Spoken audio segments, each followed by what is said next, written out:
الحمد لله وكفى وسلام على عباده الذين اصطفى أما بعد.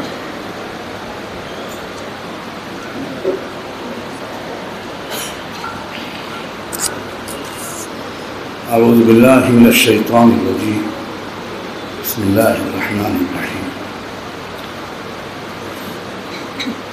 كنتم خير أمة أخرجت للناس تأمرون بالمعروف وتنهون عن المنكر وتؤمنون بالله.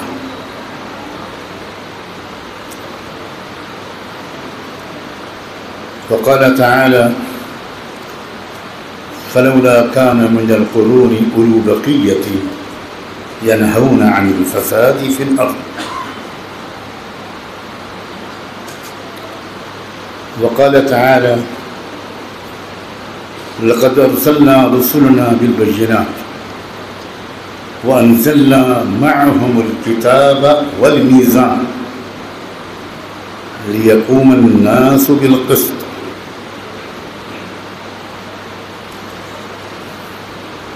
وقال سيد البشرية رسول الرحمة والهدى صلى الله عليه وآله وسلم: من رأى منكم منكرا فليغيره بيده ومن لم يستطع فبلسانه ومن لم يستطع فبقلبه وذلك أضعف الإيمان. سبحان ربك رب العزة عما يصفون وسلام على المرسلين والحمد لله رب العالمين. اللهم صل على سيدنا محمد وعلى آل سيدنا محمد وبارك وسلم. اللهم صل على سيدنا محمد وعلى آل سيدنا محمد وبارك وسلم. اللهم صل على سيدنا محمد وعلى آل سيدنا محمد وبارك وسلم.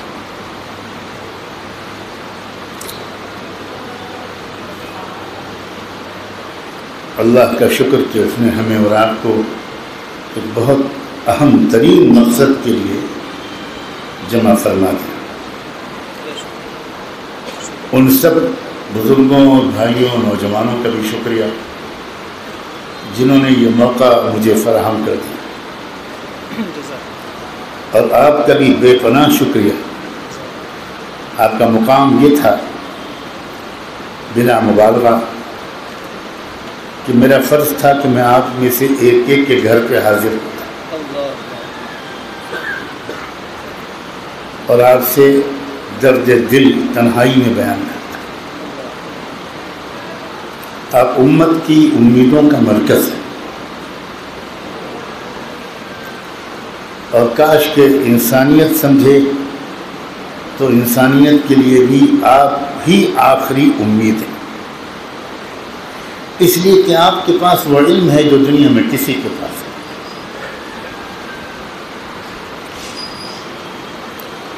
آج بھی آپ اگر منظم ہو کر اخلاص اور تقوی کے ساتھ اپنی ذمہ داریوں کو ادا کریں گے تو آج بھی دنیا من الظلمات الی النور نکل آئے.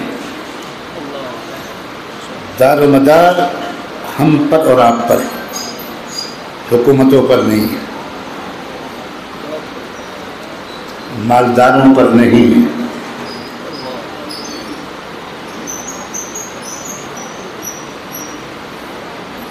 دار و مدار وارثین سید الانبیاء پر ہے.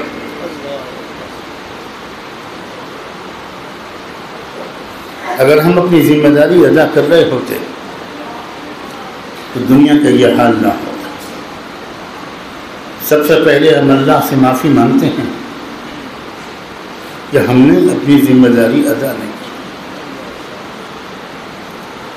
اور اس لیے ہم اللہ سے یہ بھی گزارش کرتے ہیں کہ اللہ ہماری کوتاہیوں کی سزا اپنے عام بندوں اور بندیوں کو مت دیجیے، بلکہ ہمیں ہی آپ بدل دیجیے۔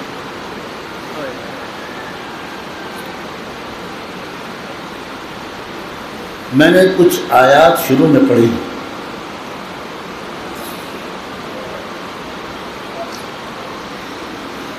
پہلی آیت جو آپ ہمیشہ اپنی تقریروں میں پڑھتے ہیں، کنتم خیر امۃ اخرجت للناس، لیکن میرا طالب علمانہ احساس ہے، اور خدا کرے کہ غلط ہو،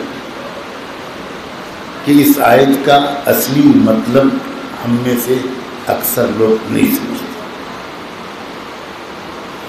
پہلی بات تو یہ کہی گئی کہ تم دنیا کی تمام قوموں میں بہترین قوم ہو۔ کیا اس لیے کہ ہمارا رنگ دنیا کے قوموں کے رنگ سے بہتر؟ کیا اس لیے کہ ہماری پاس دنیا کی قوموں سے زیادہ دولت؟ جس وقت یہ صحابہ سے کہا گیا تھا، ان کے اکثر کے پیٹوں پر پتھر بنتے تھے، فاقے ہوتے تھے۔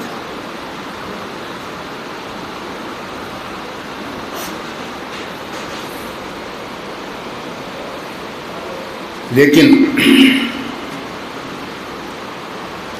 کس وجہ سے تم بہترین قوم ہو؟ اس لیے کہ تم وہ قوم ہو جو اپنے لیے نہیں پیدا کیے گئے ہو، تم پوری انسانیت کے لیے پیدا کیے گئے۔ یہ نہیں کہا گیا تم مسلمانوں کی اصلاح کے لیے پیدا کیے گئے، یہ نہیں کہا گیا، جزاک اللہ، یہ بالکل نہیں کہا گیا۔ نہ اللہ رب المسلمین ہے، نہ نبی رحمت للمسلمین ہے، نہ امت اخرجت للمسلمین ہے۔ رب کعبہ کی قسم، جب سے امت نے اپنا یہ اصل مقام امت بھولی ہے، ذلت ذلت اور ذلت، اس کا نصیب بنتی جا رہی ہے۔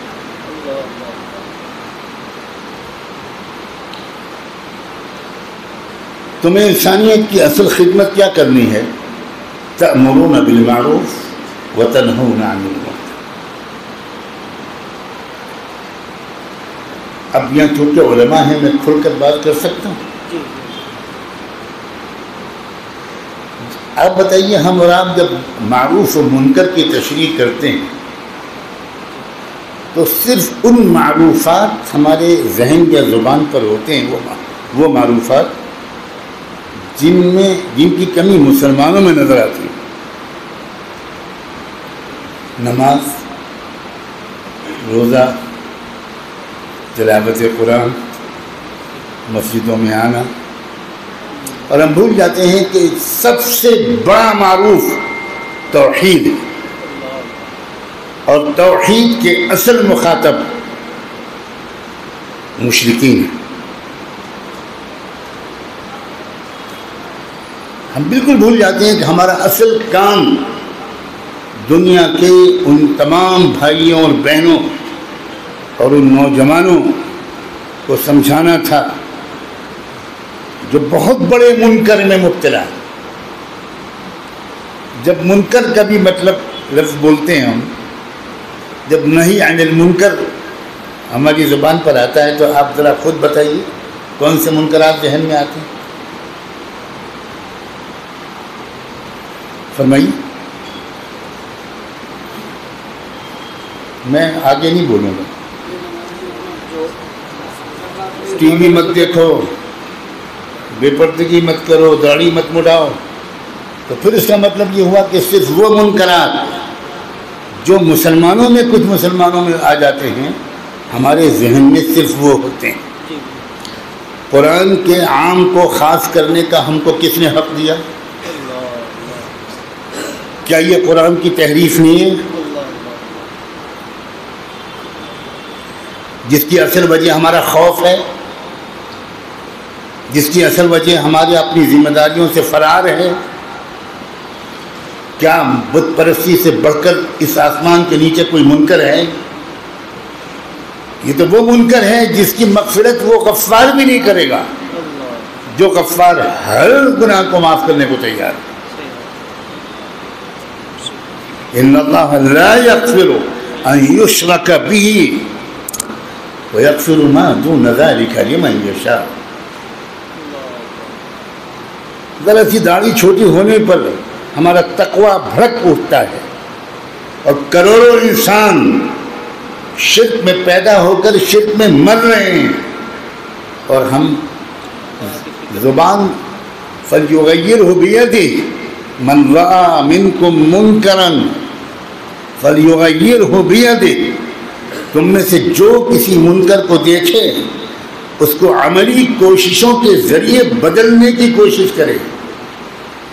فَلْيُغَيِّرْهُ بِيَدِهِ کا مطلب نہیں کہ آپ تھپڑ مارنے لگیں، آپ ہتھیار اٹھا لیں۔ ید کے معنی ہوتے ہیں قوت عملی کا استعمال۔ ید اللہ فوق ایدیہم، نہ یہاں ید حقیقی مراد ہے نہ ایدی حقیقیہ مراد ہے، یہ اللہ کی قدرت اور بندوں کی طاقت کا تقابل ہے۔ فَلْيُغَيِّرْهُ بِيَدِهِ، عملی کوششیں کرو۔ کیا کبھی بھارت کے مسلمانوں نے پچھلے 100-200 سال سے، کیا ہم خود جو علماء کہلاتے ہیں، کبھی ہم نے یہ ذمہ داری بھی سمجھی؟ ہم تو کمزور قسم کے مسلمان معتقد ہمارے جو کچھ بول نہیں سکتے، ان کے سامنے جمعے میں اور غیر جمعے میں ان منکرات پر زوردار بیان کرتے ہیں جو مسلم معاشرے میں رائج ہو گئے ہیں پڑوس میں رہنے کی وجہ سے، منکرات سے مغلوب ماحول کی وجہ سے۔ میں عذر پیش کر رہا ہوں ان جملوں میں، میں مسلمانوں کے اندر منکرات کے پھیلنے کی وجہ بتا رہا ہوں۔ شیخ الاسلام ابن تیمیہ رحمۃ اللہ علیہ نے سینکڑوں یا 50 حدیثیں نقل کی ہیں جس میں انہوں نے لکھا ہے کہ مسلمانوں کو چاہیے کہ غیر مسلموں کے محلوں سے دور قیام کیا کریں۔ وجہ کیا لکھی انہوں نے؟ نفرت نہیں، ہرگز نہیں۔ ابن تیمیہ رحمۃ اللہ علیہ کے بارے میں جو شخص یہ کہے کہ انہوں نے نفرت کے لکھا، میں ابن تیمیہ کی طرف سے اس کا گریبان پکڑوں گا۔ ابن تیمیہ ان علماء میں تھے کہ جن کے دل میں تاتاریوں کے لیے جذبہ رحمت بھی تھا، جن کے دل میں صفاق، ہلاکو اور چنگیز جیسے حکمرانوں اور ان کے لیے انہوں نے جو ہدایت کی محنتیں کی ہیں خاموشی کے ساتھ۔ اور کیا لکھا ہے؟ جو جاہل ہوگا وہ ابن تیمیہ پر یہ الزام لگائے گا کہ یہ تن نظری اور تعصب کی بنیاد پر انہوں نے یہ رائے پیش کی ہے کہ مسلمانوں کو غیر مسلموں کے محلوں سے دور لانا چاہیے۔ اس کی وجہ انہوں نے یہ لکھی ہے کہ تم نہیں تو تمہارے بچے ان منکرات میں مبتلا ہو جائیں گے جو ہدایت کے ابھی نہ ملنے کی وجہ سے ان اللہ کے بندوں کے اندر ہیں۔ جو قومیں، جو مسلمان، جو جہاں کے مسلمان جن ملکوں میں کا غیر مسلموں کے درمیان رہتے ہیں، ان کو اس تربیت کی سب سے زیادہ ضرورت ہے کہ اس ماحول میں ہم کیسے رہیں۔ لیکن کیا آج تک ہماری کوئی گفتگو، تقریر، بیان اس موضوع پر ہوا ہے کہ غیر مسلموں کے درمیان رہنے کے آداب کیا ہیں؟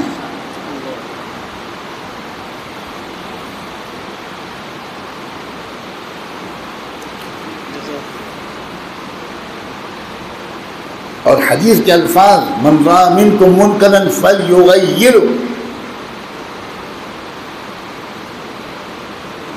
مسئلہ ہے منکر کو بدلنے کا، صرف ٹوکنے سے کام نہیں چلے گا، تبدیل ہو جائے منکر، یعنی شرک کی جگہ توحید آ جائے، شک کی جگہ یقین آ جائے۔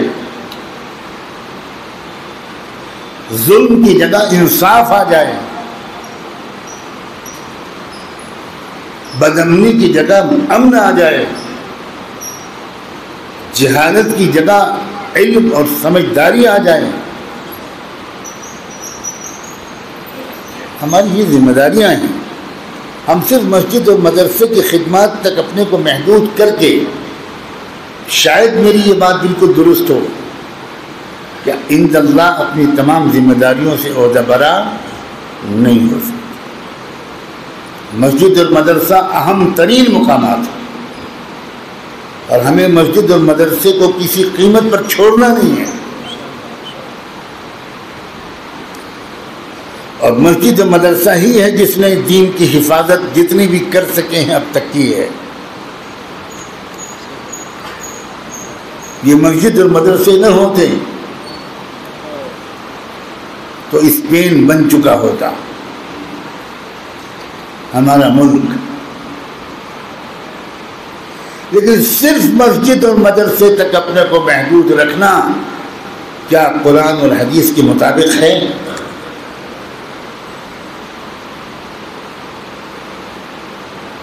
کیا شکوہ کرتا ہے قرآن؟ اللہ اکبر. اللہ تعالیٰ کے اس لب و لہجے پر تو طبیعت تڑپ جاتی ہے کہ یا اللہ یہ آپ کو کہنا پڑ رہا ہے. فلولا کان من القرون اولو بقیہ. ارے بھائی کیا ہو گیا؟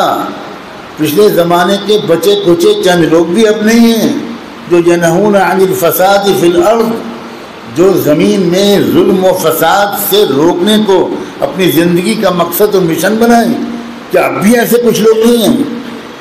کیا اندر سے تڑپ نہیں پیدا ہوتی کہ اللہ ہم اتنے گئے گزرے ہو گئے کہ آپ ہم کو صاف حکم دینے کے بجائے شکوہ کر رہے ہیں؟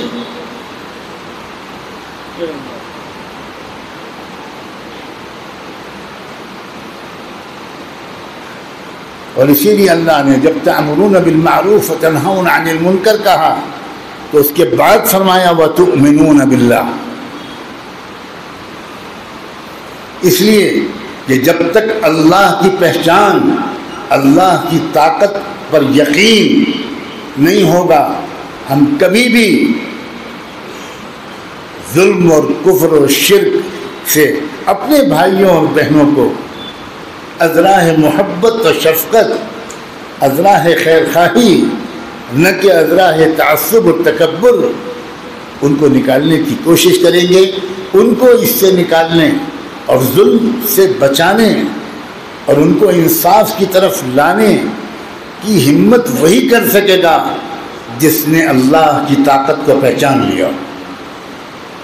قل اللہم مالک الملک تؤتی الملک من تشاء وتنزع الملک ممن تشاء وتعز من تشاء وتذل من تشاء.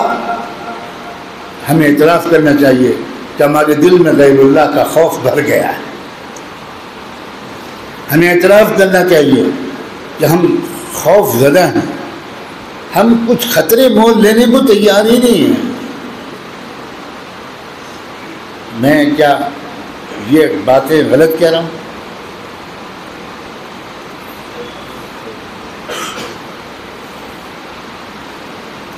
حکمت اور مصلحت کے الفاظ جتنے اس دور میں ہم بولتے ہیں اسلامی تاریخ میں کبھی نہیں بولے گئے. آج کی تاریخ نوٹ کر لیجئے، اس کے بعد پوری اسلامی تاریخ کا مطالعہ کیجئے، ائمہ ربانیین کے ملفوظات پڑھ ڈالیے، ان کے مکتوبات پڑھیے، ان کے خطبات پڑھیے، سیدنا عبد القادر جیلانی کی فتوحات پڑھیے، پوری زندگی کے جو ان کے واعظ ہیں وہ پڑھیے، علامہ ابن جوزی کی تقریریں پڑھیے. ہم اس دور کے بزرگوں کے خطبات پڑھ کر جمعے کو کام چلاتے ہیں.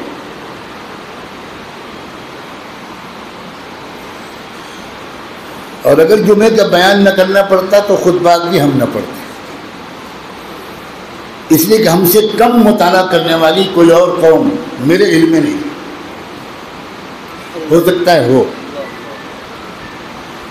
میں نام لے رہا ہوں، آپ میں سے کسی کے ہاتھ میں قلم کاغذ نہیں ہے، آپ بھی صرف بیان سننے کے لیے آئے ہیں.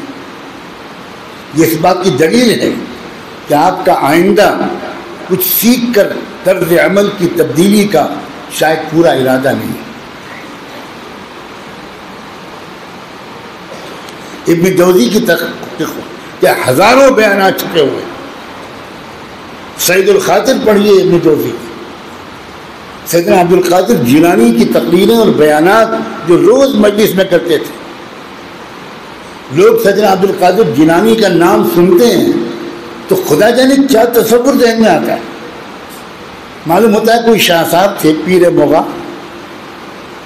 پان کھاتے رہتے ہوں گے، اگادان رکھا رہتا ہوگا، اور کچھ ماس کہتے ہوں گے جس میں لوگ جھومتے ہوں گے، کسی کے اوپر حاضری ہوتی ہوگی، کہیں حاضرات آتے ہوں گے، کچھ لوگ لائن لگا کر تعویذ لکھواتے ہوں گے، کچھ لوگ بوتل جو بسلری کی تو اس زمانے میں نہیں تھی، اور بوتل میں پانی دم کرواتے ہوں گے کہ حضرت بچہ نہیں پیدا ہو رہا ہے. سیدنا عبد القادر جیلانی یہ جواب دیتے ہوں گے کہ اس میں میرا کیا قصور ہے.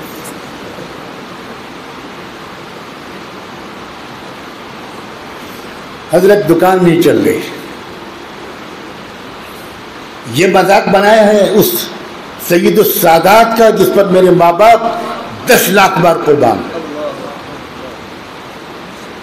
سیدنا عبد القادر جیلانی کا بیان 99.9% اللہ کی طاقت کے بیان پر ہوتا تھا. اللہ کی طاقت کے بیان پر ہوتا تھا. وہ محسوس کر رہے تھے کہ اس زمانے کے لوگ حکومتوں کی فساد کو دور کرنے کی ہمت اس لیے نہیں کر رہے ہیں کہ مامون کے کوڑوں سے لوگ ڈرتے ہیں، معتصم کی سزا سے لوگ ڈرتے ہیں. علماء حکمت اور مصلحت کا مطلب معلوم ہے آپ کو اس کا ترجمہ معلوم ہے. جو ہماری جماعتیں، ہماری جمعیتیں، ہمارے قائدین حکمت المصلحت کا ناجائز استعمال اس قدر کر رہے ہیں کہ اب صبر کا پیمانہ لبریز ہو چکا ہے. کیا امام احمد بن حنبل کو حکمت المصلحت کا درس نہیں ملا تھا؟ پڑھیے امام احمد بن حنبل کو جو سزا دی جاتی تھی، باندھ دیا جاتا تھا، ان کو ہاتھ اور پیر بیڑیوں سے جکڑ دیے جاتے تھے، اور جلاد اتنا مارتے تھے کہ امام احمد بے ہوش ہو کر گر جاتے تھے. پھر ان کو زبردستی ہوش میں لایا جاتا تھا، پھر کھڑا کیا جاتا تھا، اور پھر کھڑی ہوئی حالت میں کوڑے مارے جاتے تھے. انہیں حکمت المصلحت نہیں معلوم تھی. کیا امام احمد نے حکومت وقت کے خلاف بغاوت کی تھی؟ کوئی فوج اکٹھا کی تھی؟ صرف ایک فتوے کا معاملہ تھا. نہیں مانوں گا میں کہ قرآن مخلوق ہے. اتنی سی بات، ایک فتویٰ. یہ ہیں علماء. مجھے معاف کرنا، آپ کے بارے میں تو میں اللہ کے حوالے کرتا ہوں، میں اپنے بارے میں برسر عام اعتراف کرتا ہوں کہ مجھے عالم کہلانے کا کوئی حق نہیں. عالم وہ نہیں ہوتے جو ہوا کے رخ کی دیکھ کر بات کرتے ہیں. عالم وہ نہیں ہوتے جو فوٹو کھنچوانے کے شوقین ہوتے ہیں اور کھینچنے کے شوقین ہوتے ہیں. یہ کیا واہیات رواج ہمارے درمیان آ گیا. لوگ اس طرح بیٹھنے کی کوشش کرتے ہیں کہ مقرر کا اگر فلم بنے تو میری بھی فوٹو تصویر آ جائے. انما الاعمال بالنیات، روز محشر فوٹو دکھایا جائے گا اور کہا جائے گا تم اس لیے آئے تھے اس مجلس میں، اب تمہارے لیے جنت میں کوئی جگہ نہیں. کیا ہو گیا؟ امام مالک رحمۃ اللہ علیہ نے حکمت المصلحت کو فقہ اور اصول فقہ میں نہیں پڑھا تھا.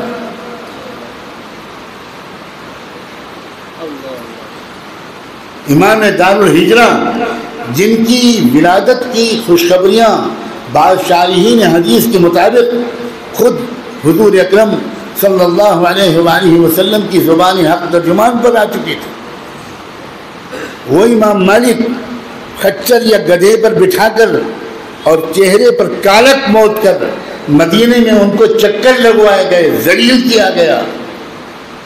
ان کو حکمت المصلحت نہیں معلوم تھی.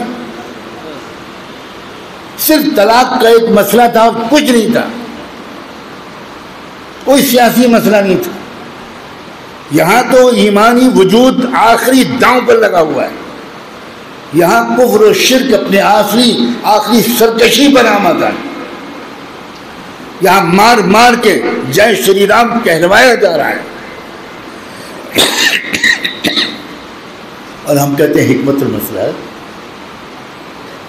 یہاں یہ کہا جا رہا ہے کہ ملک پہلے اور ملت بعد میں ہے۔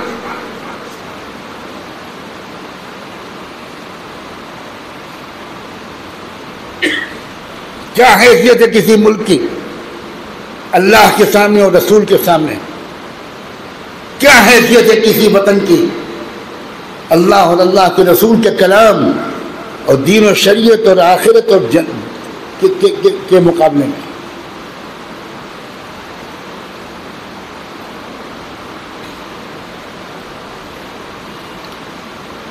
کیا امام شافعی کو حکمت المصلحت کی تعلیم در مدرسے میں نہیں ملی تھی؟ آپ کو معلوم ہونا چاہیے تو اصول فقہ میں سب سے پہلی کتاب امام شافعی نے لکھی، کتاب الرسالہ، اور اصول فقہ کی بحث ہے یہ حکمت المصلحت۔ حکمت کیا چیز ہے، علت کیا چیز ہے؟ امید ہے کہ آپ حضرات میں سے جو پڑھا رہے ہوں گے ان کو تو سبق یاد ہوگا، جو نہیں پڑھا رہے وہ تو دورے کے بعد بھول گئے سب۔ احکام کا دار و مدار علت پر ہوتا ہے، حکمت پر نہیں ہوتا، یہ آپ نے پڑھا ہوگا۔ امام شافعی کو نہیں معلوم تھی حکمت۔ یمن سے امام شافعی کو گرفتار کر کے لایا گیا اور ہتھکڑیاں اور بیڑیوں کے ساتھ یمن سے بغداد تک کا لمبا سفر کروایا گیا، اور سزائے موت خلیفہ نے سنا دی، جلاد بلا لیا گیا، اور امام شافعی ہتھکڑیوں اور بیڑیوں میں جکڑے کھڑے ہیں۔ کون امام شافعی؟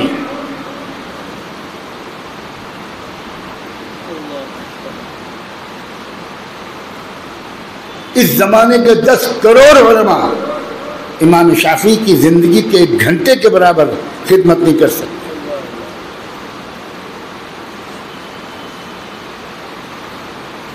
اور تلوار لیے جلاد کھڑا ہے اور ماری جانے والی ہے گردن امام شافعی کی، تب بھی وہ حکمت المصلحت کا چھوٹا سبق نہیں دہرا رہے، مرنے کے لیے تیار ہے۔ من احب لقاء اللہ احب اللہ لقاءہ۔ اتنے میں داخل ہوتے ہیں امام محمد، سلام اللہ علی امام محمد۔ امام محمد خلیفہ کو پھٹکارتے ہیں، خبردار، عذاب الہی تیری گردن پر آنے والا ہے، تو اس عظیم انسان کی جان لینے کے طرف ہے، جس کی وجہ سے ہو سکتا ہے کہ اس وقت انسانیت کو روزی ملتی ہو۔ یہ اتنا بابرکت انسان ہے، اے ظالم، اے سفاک، بعد آ جا۔ امام شافعی کے قتل کے ارادے سے وہ خلیفہ تھر تھر کانپنے لگتا ہے، اس لیے کہ روب کر ڈالنا اللہ کا کام۔ آپ کے دل میں روب ہوگا تو اللہ مخالف کے دل میں روب نہیں ڈالے گا، اور آپ کے دل میں جرأت ایمانی ہوگی تو آپ دیکھیں گے کہ مخالفوں کے دل میں اللہ وَقَذَفَ فِي قُلُوبِهِمُ الرُّعْبَ۔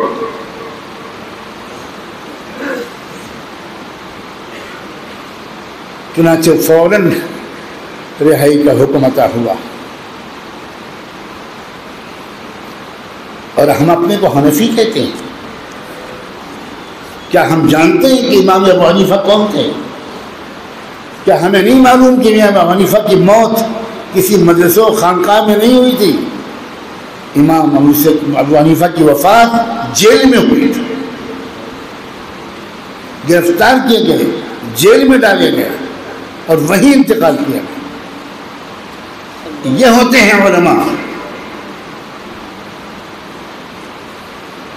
ہزاروں بچیوں کی عزتیں لوٹی جا چکی اور آئے دن کھلواڑ مچ رہا ہے۔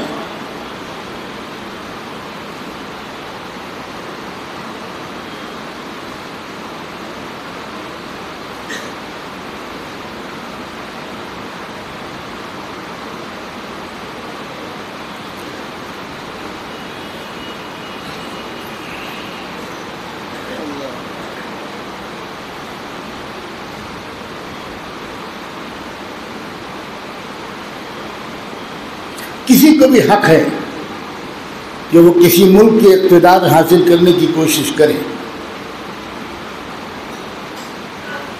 ہم کو اس حق کا بالکل انکار نہیں، لیکن اللہ نے ہم کو کیا ایجنڈا دیا ہے؟ ہمارا ایجنڈا کیا ہے؟ سیاسی ایجنڈا، دعوتی ایجنڈا ہمارا الگ الگ کبھی نہیں ہو سکتا، اس لیے کہ ہمارے یہاں دین اور سیاست الگ الگ ہرگز نہیں. ہمارا ایجنڈا کیا ہے؟ الذین ان مکناہم فی الارض اقاموا الصلاۃ وآتوا الزکاۃ وامروا بالمعروف ونہوا عن المنکر.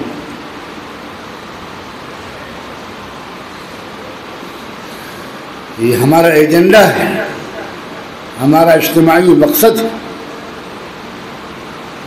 میری گزارش ہے علماء سے کہ وہ قرآن مجید پر نئے سرے سے غور کریں.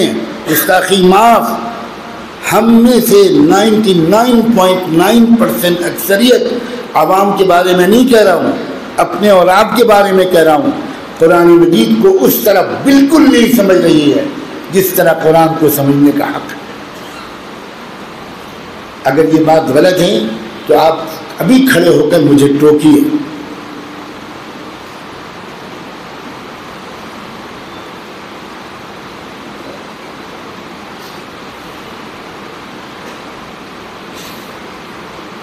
افلا يتدبرون القرآن ام على قلوب اقفالها. یہ دلوں کے تالے کون ہیں؟ امام غزالی بتاتے ہیں کہ دلوں کے تالوں سے کیا مراد ہے. حسد کی بیماری دل کا تالا ہے، غرور و تکبر کی بیماری دل کا بہت بڑا تالا ہے. گروپ بندیاں، ایک دوسرے کی ٹانگ گھسیٹنا، دوسروں کی پریشانیوں پر خوش ہونا، دوسروں کی ترقیوں پر ناخوش ہونا، یہ دل کے تالے ہیں. اور جب یہ تالے دل پر ہوں گے قرآن سمجھ میں نہیں آ سکتا. ساری دنیا کی تفسیر کی کتابیں آپ پڑھ لیجئے، آپ کو قرآن سے رہنمائی نہیں مل سکتی. اب یہ بتا سکتے ہیں کہ یہ آیت غزوہ خیبر کے موقع پر آئی، یہ آئی غزوہ احزاب کے موقع پر آئی، اس میں مہاجرین کا تذکرہ، اس میں انصار کا تذکرہ، اس میں مشرکین اور یہود اور نصارہ اور مومنین کا تذکرہ، یہ آپ بتا سکتے ہیں. لیکن آپ یہ نہیں بتا سکتے کہ انہی آیتوں میں آج کے حالات کے بارے میں کیا رہنمائی.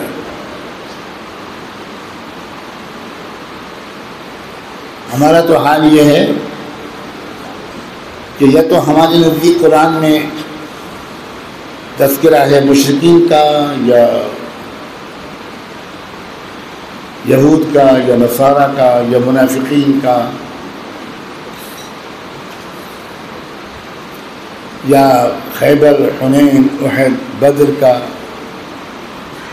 ہجرت کا وغیرہ وغیرہ. باقی ہمارے لیے قرآن میں کیا ہے؟ غالباً صرف کلو واشربوا، اور اس میں بھی آگے ولا تسرفوا ہم بھول جاتے ہیں. اس لیے میری طرح اکثر علماء گیسز کے مریض ہوتے ہیں.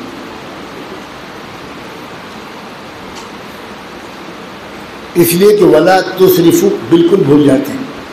جیسے جو مسلمان مکان بناتا ہے نئی بلڈنگ، اور میں جانتا ہوں کہ راجستھان بلڈرز کا خاص اڈا ہے، کنسٹرکشن کے بزنس یہاں بہت سے لوگ کرتے ہیں، اس پر لکھتے ہیں ھذا من فضل ربی.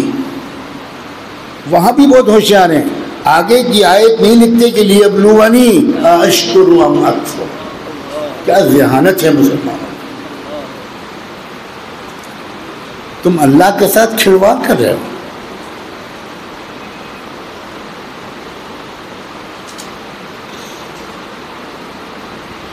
دیکھیں میں لمبی بات نہیں کر سکتا، کروں گا نہیں.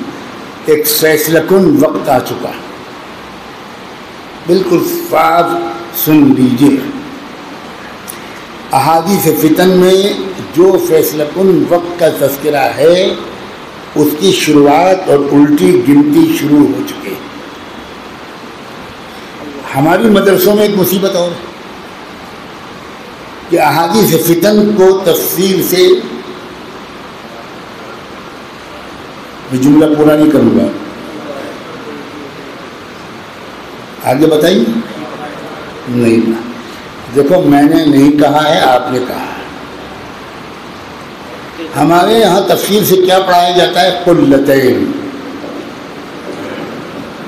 بیر بضاعہ. جب بیر سے نکلے تو قلتین میں پھنس گئے.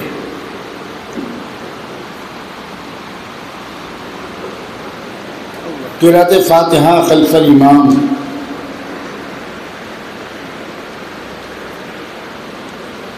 اور احادیث کے درس میں طلباء کا ذہن جہاد کا بنتا ہے. آپ بہت تعجب سے جملہ سنا ہوگا آپ نے. آپ سوچ رہے ہوں گے حضرت شاید تھک گئے ہیں، تو نہیں بنتا بھی نہیں، چھوٹ گیا ہے. میں پھر دہراتا ہوں کہ چھوٹا نہیں ہے. میں کہہ رہا ہوں جہاد کا ذہن بنتا ہے، مگر جہاد کس کے خلاف؟ حنفیوں کے مدرسوں میں شافعیوں کے خلاف، شافعیوں کے مدرسوں میں حنفیوں کے خلاف، حضرات اہل حدیث کے خلاف، حضرات اہل حدیث کے مدرسوں میں مقلدوں کے خلاف. یہ اسلام ہے.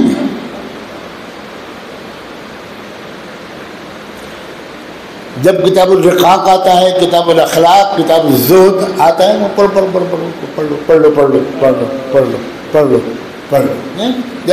تم پڑھ لینا. اور جب کتاب القراءت خلف الامام آتا ہے تو رستم پہلوان جس طرح تیل لگا کر آتا تھا گاموں کو کشتی میں ہرانے کے لیے، اس طرح ہم حدیث کے استاد زیتون کا تیل لگا کر آتے ہیں کہ آج تو شافعیوں کو مقبرے میں دفن کر کے چھوڑ. کیا تماشا بنا رکھا. اس کے بعد آپ امید کرتے ہیں کہ کفر کا غلبہ نہیں ہوگا. اس کے بعد آپ امید کرتے ہیں کہ ظالم پوری دنیا پر نہیں چھائیں گے. توہر متخلل بین الدمین. غنیمت ہے کہ یہاں کوئی خاتون نہیں ہے. بورڈ پر لکھ کر توہر متخلل بین الدمین سمجھایا جاتا ہے. ارے بین الدماء ہو رہا ہے اس وقت، بین الدمین نہیں ہو رہا ہے. اور توہر تو گیا، اب تو دم ہی دم ہے. ایک بیماری اور بھی ہوتی ہے عورتوں کی جس میں منقطع ہی نہیں ہوتا.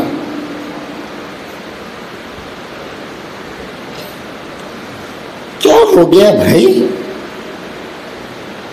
ایک وقتی ضرورت کے تحت چند مسائل میں ہمارے اکابر علماء نے لمبی بحث کی ضرورت سمجھی تھی اور بالکل صحیح سمجھی تھی.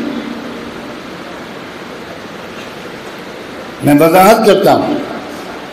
انگریزوں نے پوری دنیا میں سروے کروایا کہ ہمارے خلاف مقابلے میں کھڑے ہونے والا مسلمانوں کا کون سا طبقہ ہے.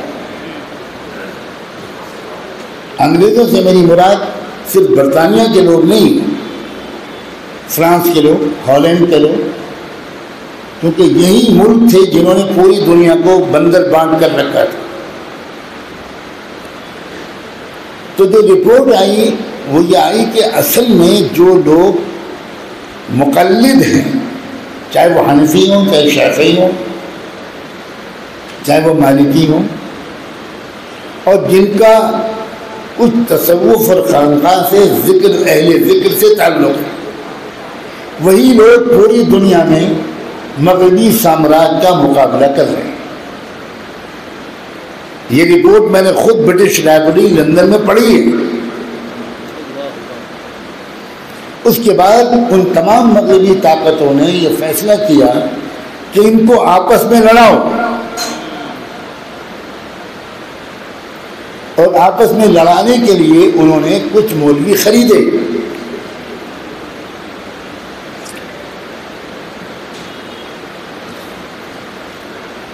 یہاں تک ان کے اشاروں، انگریزوں کے اشاروں پر ان مولویوں نے ان فضول بحثوں کو تول دیا کہ میں نام نہیں لوں گا. دہلی کے ایک حلقہ درس میں شریک ہوئے کون؟ حضرت مولانا ابوالحسن علی ندوی کے والد گرامی حضرت مولانا عبدالحی میں حوالہ دے رہا ہوں، جو بہت بڑے عالم، محقق، مصنف، ادیب اور مورخ تھے. ان کی ایک کتاب 8 جلدوں میں ہے، نزہۃ الخواطر. اتنی عظیم شخصیت تھی، اور وہ اسی کتاب کی تصنیف کے دوران اس ملک میں چپے چپے میں جاتے تھے جہاں پچھلی 800 سال کے علماء، مشائخ، ادباء، شعراء، اہل فکر و دانش، ان کی کوئی چیز ملتی تھی اس کو جمع کرتے تھے. بہت بڑا محیر العقول کارنامہ ہے. وہ 8 جلدوں والی کتاب پورا ادارہ مل کر نہیں لکھ سکتا جو اس فرد واحد نے لکھی تھی. انہوں نے دہلی کے ایک حلقہ درس کا شاید چشمدید حال بیان کرتے ہوئے لکھا ہے کہ یہ تک نوبت پہنچ چکی تھی آپس میں لڑائی کی کہ جب اختلاف بڑھانے کی کوشش ہوئی تو ایک شخص نے ایک سوال کیا استاد حدیث سے کہ حضرت میری ایک ذاتی مسئلہ ہے کہ میں شادی شدہ ہوں، میری بیوی ہے، لیکن میرا ایک اور عورت سے دل لگ گیا ہے اور میں اس کے بغیر جی نہیں سکتا، تو اب میں کیا کروں؟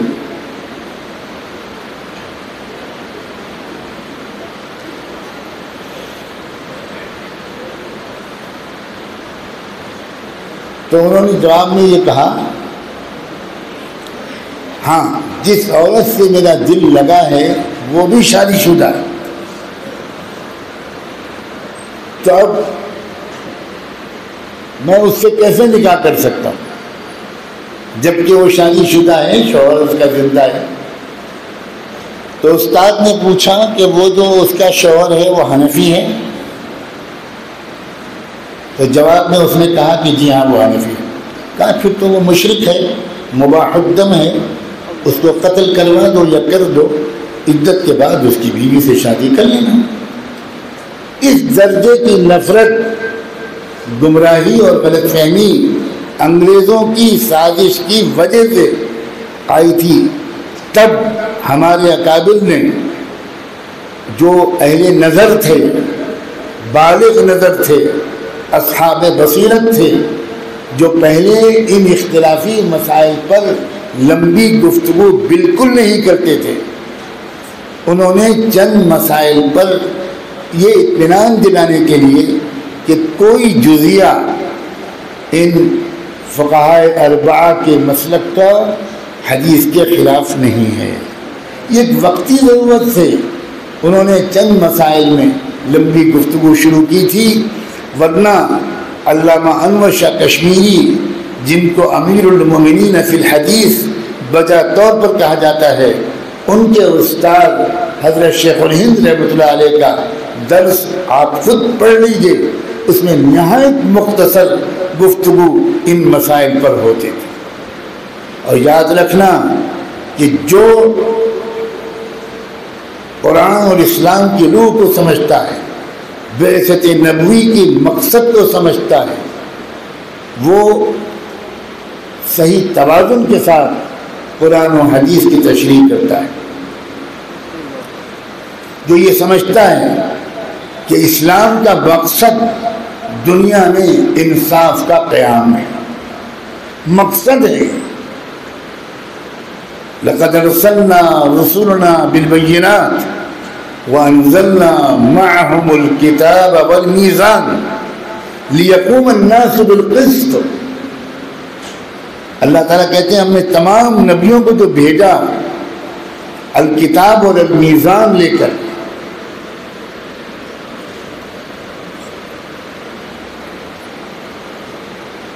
اس لیے بھیجا کہ لیقوم الناس بالقسط، تاکہ پوری دنیا کے لوگ انصاف کا نظام قائم کریں.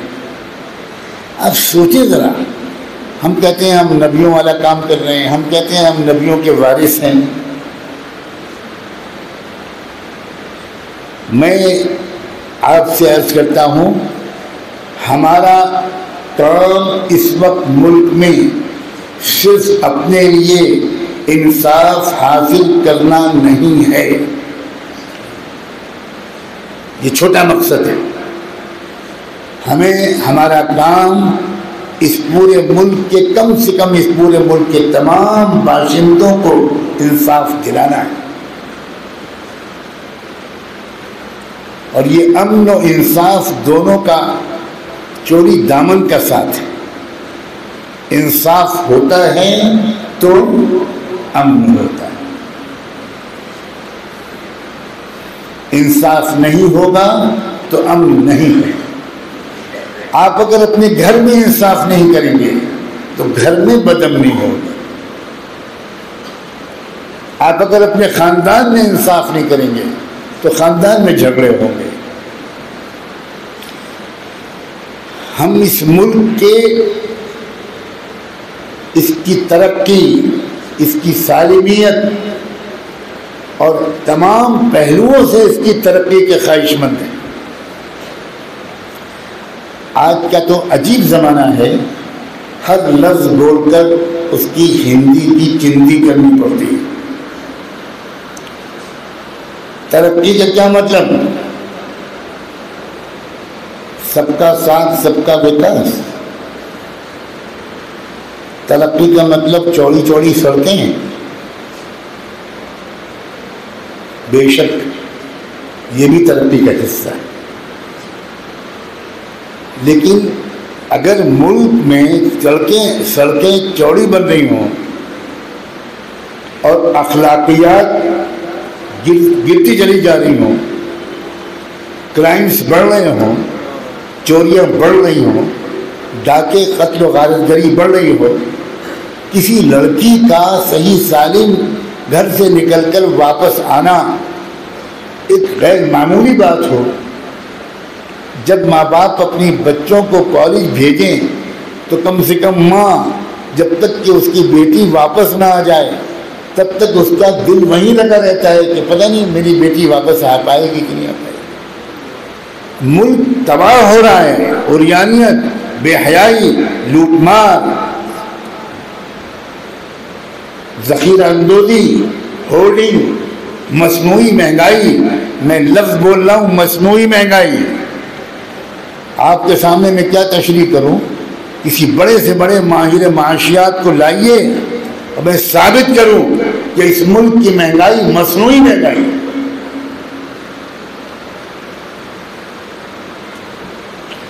یہ سب ہو رہا ہو اور اس کے بعد سڑکیں چوڑی ہو رہی ہوں، ریلوں کی تعداد بڑھ رہی ہو، اے سی کمپارٹمنٹ میں سفر کرنے والے بڑھ رہے ہوں، آپ اس کو ملک کی ترقی کہنے کے لیے تیار ہیں؟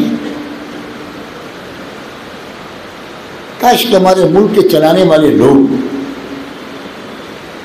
کبھی تو ہم لوگوں کی کسی بات کو ایک بار سن لیں اتفاقاً۔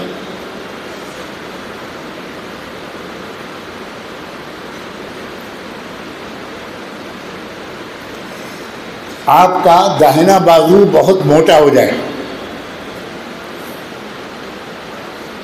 خوب پھول جائے اور پورا بدن نارمل رہے، آپ کہیں کہ میرے بدن کا وکاس شروع ہو گیا، دیکھو میرا ہاتھ کتنا موٹا ہو گیا، تو جانچ جو ہوگی وہ اب صرف ہاتھ کی نہیں ہوگی، دماغ کی بھی ہوگی، اس لیے کہ لگتا ہے سوجن ہاتھ سے بڑھ کر یہاں تک پہنچ گئی ہے، اس لیے کہ یہ ہاتھ کی بیماری کو، جس کو فائلیریا کہتے ہیں، اس کو یہ تندرستی کی علامت سمجھ رہا ہے۔ اس کا راجستھان کے کسی بڑے مینٹل اسپتال میں علاج ہونا چاہیے۔ ہاتھ کو بعد میں دیکھیں گے، بیوی کہے گی ہاتھ موٹا ہو گیا ٹھیک کیجیے، ڈاکٹر کہے گا ہاتھ بعد میں دیکھیں گے، پہلے یہ موٹا ہو گیا ہے، اور یہ اگر زیادہ سوجن بڑھ گئی تو یہ تمہارا گلے کاٹ دے گا کسی نے۔ ملک کی ترقی اسی طرح کی ہو رہی ہے۔ واللہ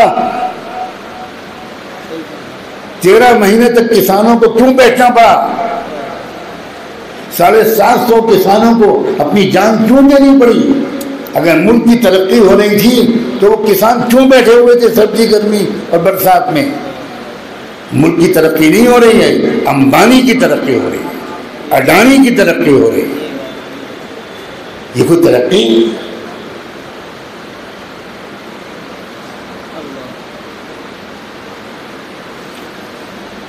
ملک کی ترقی تب ہوئی تھی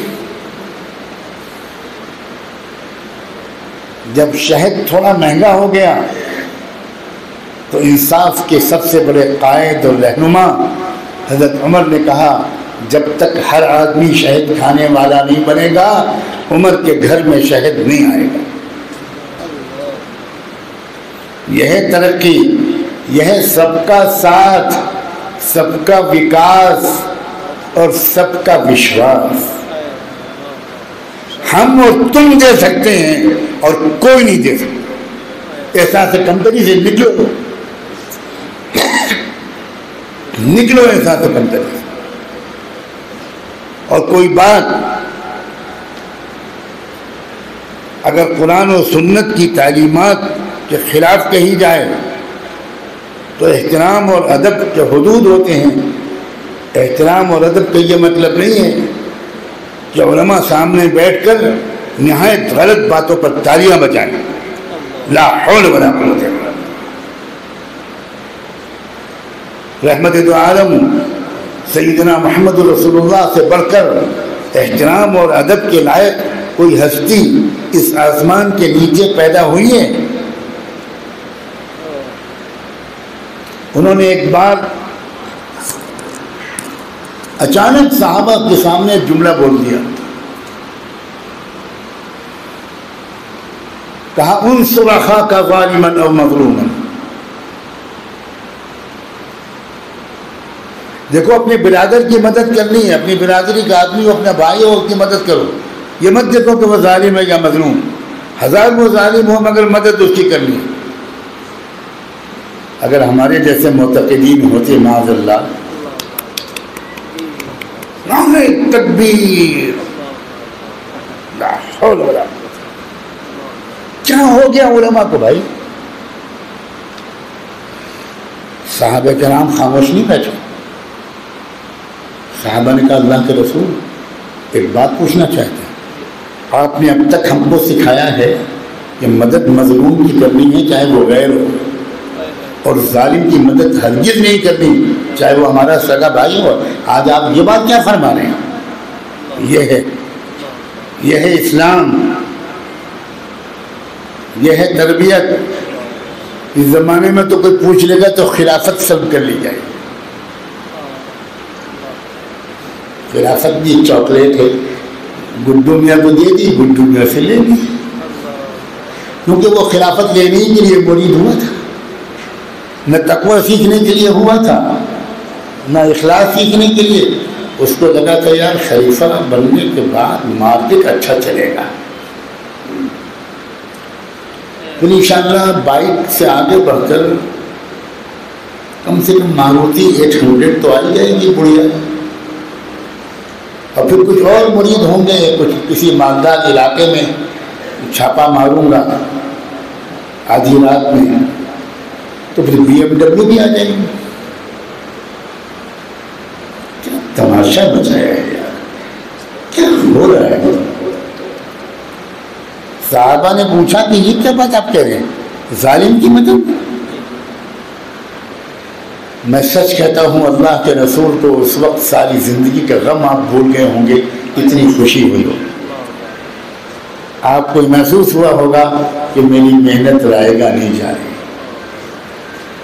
یہ میرے دیوانے اسلام کو سمجھ گئے، اسلام کی روح کو سمجھ گئے۔ تو اس سوال پر آپ ناراض نہیں ہوئے؟ ہمارا تو کوئی شاگرد یا مرید کچھ پوچھ لے تو اللہ ہی خیر کرے، ممکن ہے کہ اگلے دن بازار میں کفن تلاش کرنا۔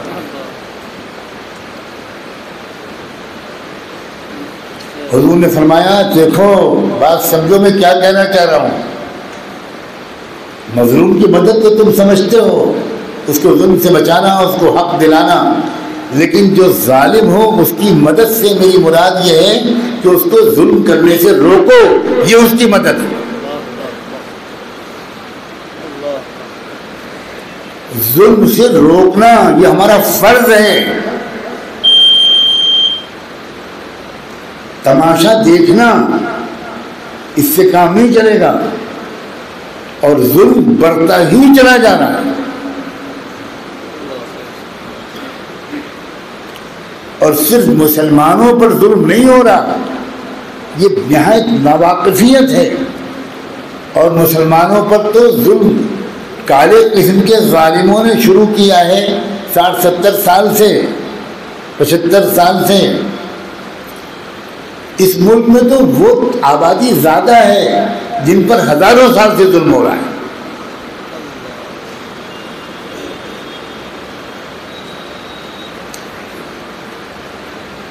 وقت آ گیا ہے کہ ہم اپنے اصلی مشن پر کھڑے ہوں.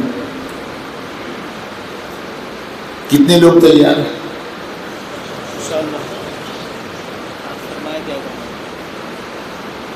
مشن جلسہ کرنا ہے کیوں مجھے کیا ہے مشن؟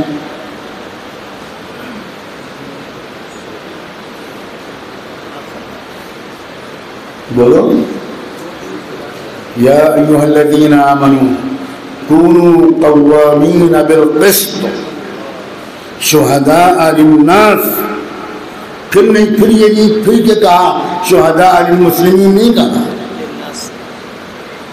اور پھر کہا قوامین بالقسط, قائمین نہیں کہا.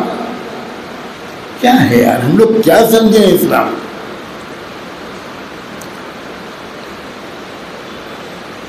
ایک نہایت منظم, سب سے پہلے ہمیں ضرورت اس بات کی ہے کہ ہم کسی ایک قائد پر متفق ہوں.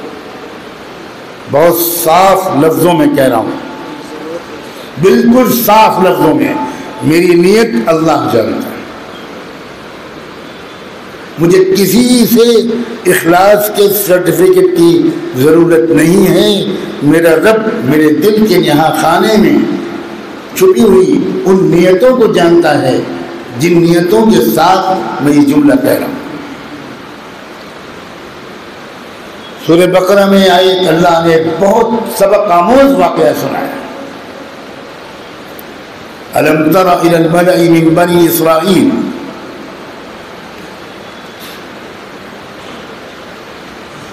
من بعد موسى اذ قالوا لنبي لهم ابعث لنا ملكا نقاتل فی سبیل اللہ. یہی تو شکوہ ہے کہ ہم قرآن کو نہیں سمجھے. یہ تو شکوہ ہے.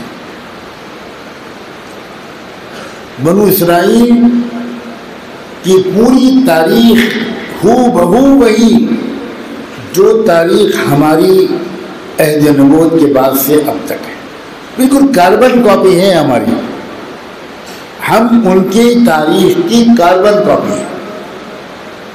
اور یہ اللہ کے رسول بتا چکے تھے لَتَتَّبِعُنَّ سَنَنَ مَنْ كَانَ قَبْلَكُمْ شِبْرًا بِشِبْرٍ وَذِرَاعًا بِذِرَاعٍ. بالکل. اب میں وہ تاریخ کو نہیں دہرا پاؤں گا.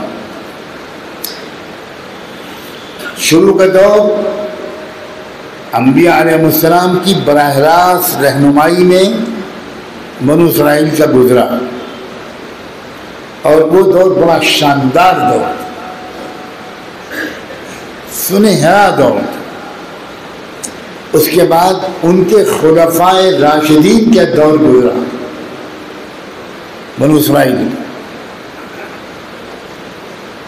وہ بھی بہت عمدہ دور تھا, بڑا تابناک, عروج والا, طاقت, سربلندی, عزت والا.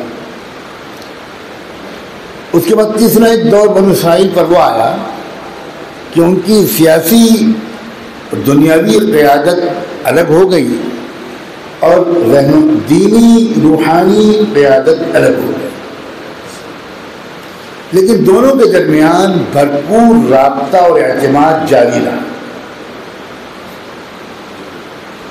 یہ دنیاوی قائدین جو بنو اسرائیل کے حکمراں تھے, یہ اس تیسرے دور میں اپنے اپنے وقت کے نبیوں سے برابر رابطہ رکھتے تھے، پوچھ پوچھ کر حکومت کا کام چلاتے تھے۔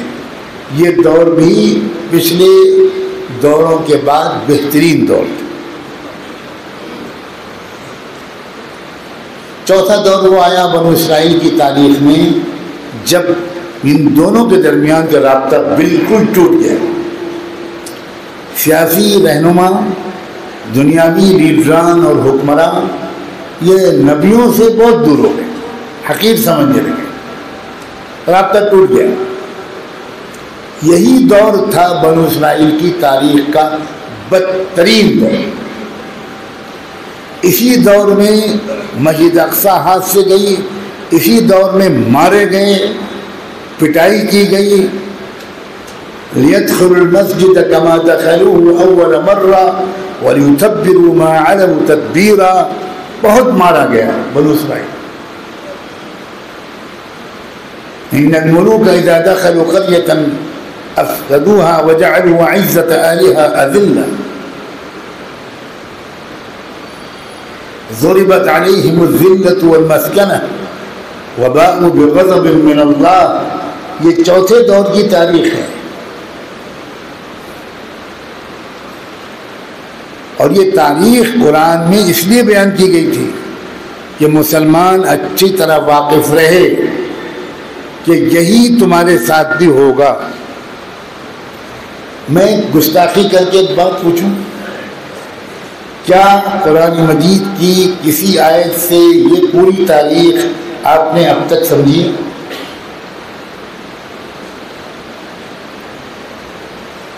برا تو لگ رہا ہوگا یہ سوال۔ کیوں نہیں یہ قرآن پر غور کرتے ہم؟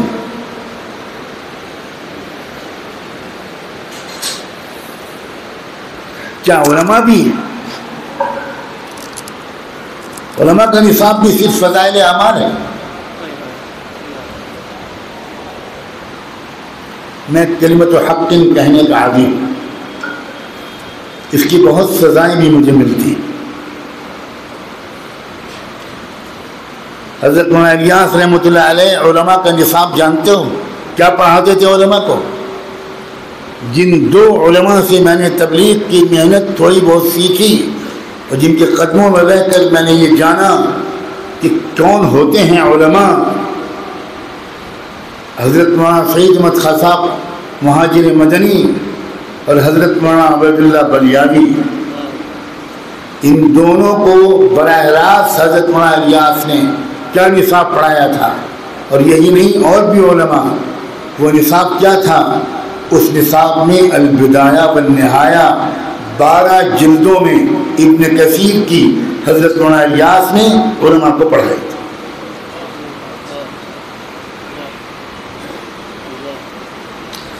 مشکات کی کتاب الایمان، کتاب العلم اور کتاب الجہاد، یہ حضرت مولانا الیاس نے اپنے وقت کے ان نوجوان علماء کو تبلیغ کے نصاب کے طور پر پڑھایا تھا۔ کیا ہو گیا؟ میری سمجھ میں کچھ نہیں آتا۔ گھوڑوں کے پٹے ڈالے جاتے ہیں یا گھوڑا چلانے والوں کے بھی پٹے ڈالے جاتے ہیں؟ مجھے راجستھان کا رواج نہیں معلوم، ہو سکتا ہے یہاں گھوڑا چلانے والوں کے بھی پٹے ڈالے جاتے ہیں۔ یہ عوام کی آنکھوں پہ پٹے ڈالے گئے کہ بابا تم اور کچھ مت پڑھنا تعلیم کے حلقوں میں، ورنہ اللہ جانے تم صبح کیا پڑھو گے، دوپہر کیا پڑھو گے، شام کیا پڑھو گے، اس کے بعد بدہضمی ہو جائے گی۔ لیکن علماء کے بھی پٹے ڈال دیے گئے، اسی لیے یہ حالت ہے کہ کروڑوں لوگ جو اپنی جان مال اللہ کے راستے میں لگاتے ہیں ان کی 2% تربیت بھی نہیں ہو پا رہی۔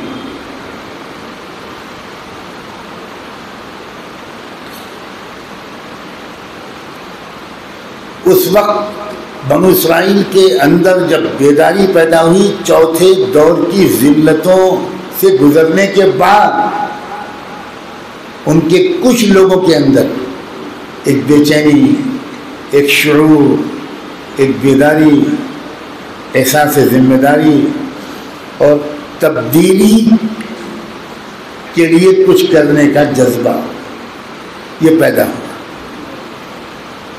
اور یہ اصول ہے کہ یہ پہلے کچھ کے اندر پیدا ہوتا ہے. الم تر الی الملأ من بنی اسرائیل، الملأ قوم کا جو باشعور طبقہ ہے، ان کا ایک وفد اپنے وقت کے نبی کے پاس آیا، اس ٹوٹے ہوئے رابطے اور تعلق کو جوڑنے کی شروعات. اور انہوں نے اپنے وقت کے نبی سے پوچھا،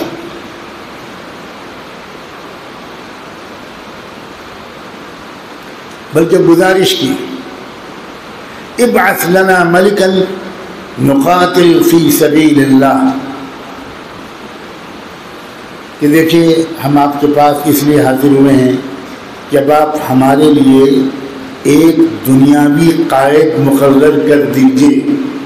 ابعث لنا ملکا، یعنی کہا ابعث لنا شیخا، ابعث لنا ملکا، ایک حکمراں، ایک قائد، ایک بادشاہ جو دنیاوی مملکتی سیاسی معاملات میں ہماری قیادت کرے. ابعث لنا ملکا نقاتل فی سبیل اللہ. کیوں؟ اس لیے کہ اب ہم نئے سرے سے اس کے پیچھے منظم ہو کر اللہ کے راستے میں جنگ کرنا چاہتے ہیں. ہم لوگ تو قرآن کے ترجمے میں تحریفوں کے استاد ہیں. ہم جب نقاتل کا ترجمہ کریں گے تو کہیں گے کہ اللہ کے راستے کی محنت کرنا چاہتے ہیں. اللہ میاں کے پاس الفاظ کی کمی تھی. عربی زبان بھی کوئی اردو کی طرح یا ہندی کی طرح یا انگریزی کی طرح غریب زبان ہے. میں کہا کرتا ہوں کہ عربی اتنی مالدار ہے کہ اس کے اوپر الفاظ کی زکوٰۃ فرض ہے، اور انگریزی اتنی غریب، اتنی فقیر، اتنی غریب پھٹیچر زبان ہے کہ انما الصدقات للفقراء.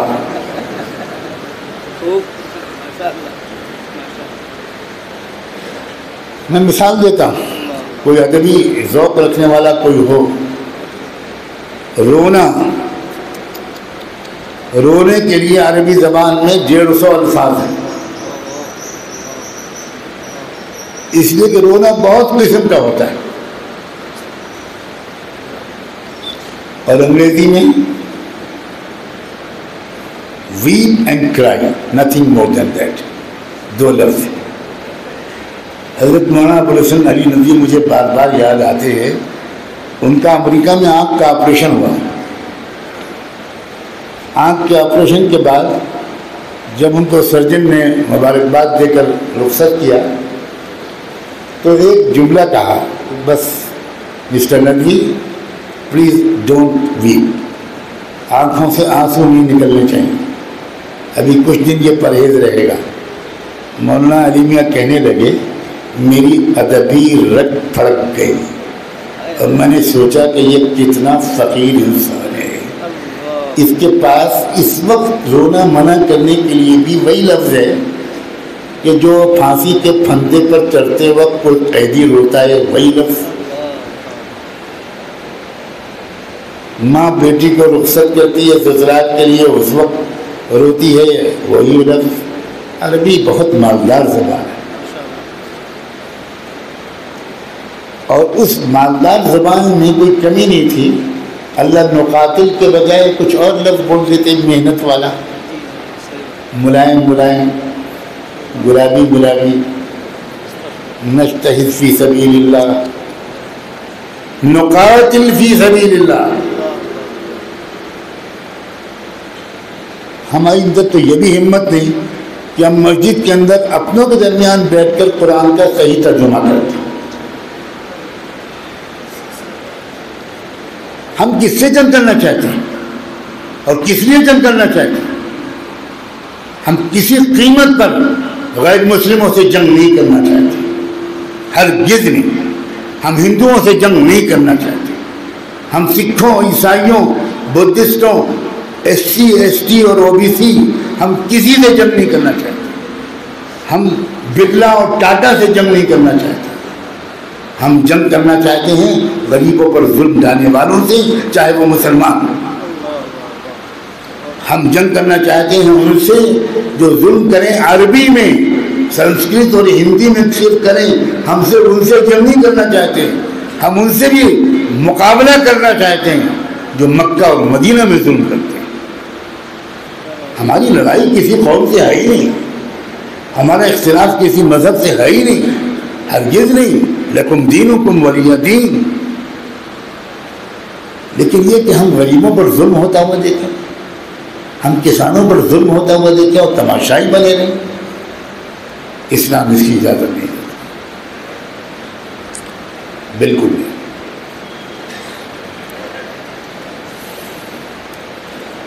جس طرح اس وقت یہ ان لوگوں کو تلاش ہوئی تھی کہ جنہوں نے یہ کہا تھا کہ ابعث لنا ملکن، ایک حکمراں دے دیجئے، ویسے ہی امت مسلمہ کا سب سے کمزور، سب سے خطا کار، سب سے زیادہ نااہل آپ کا یہ بھائی برسوں سے اللہ سے دعا مانگ رہا ہے، ابعث لنا، ابعث لنا، ایک قائد دے دے، اللہ ایک قائد دے دے جس قیادت کے پیچھے چل کر اجتماعی منظم جدوجہد میں لگ کر ہم لیقوم الناس بالقسط کا فریضہ ادا کر سکیں، ہم ملک میں انصاف قائم کر کے دکھا سکیں، کروا کے دکھا سکیں. صحابہ تو یہ تک کہتے تھے جب وہ جزیرہ عرب سے باہر گئے کہ دیکھو ہم یہاں حکومت کرنے کے لیے نہیں آئے ہیں، ہم تو اس لیے آئے ہیں کہ اللہ ابتعثنا لنخرج من شاء من عباده من عبادة العباد إلى عبادة رب العباد ومن جور الأديان إلى عدل الإسلام.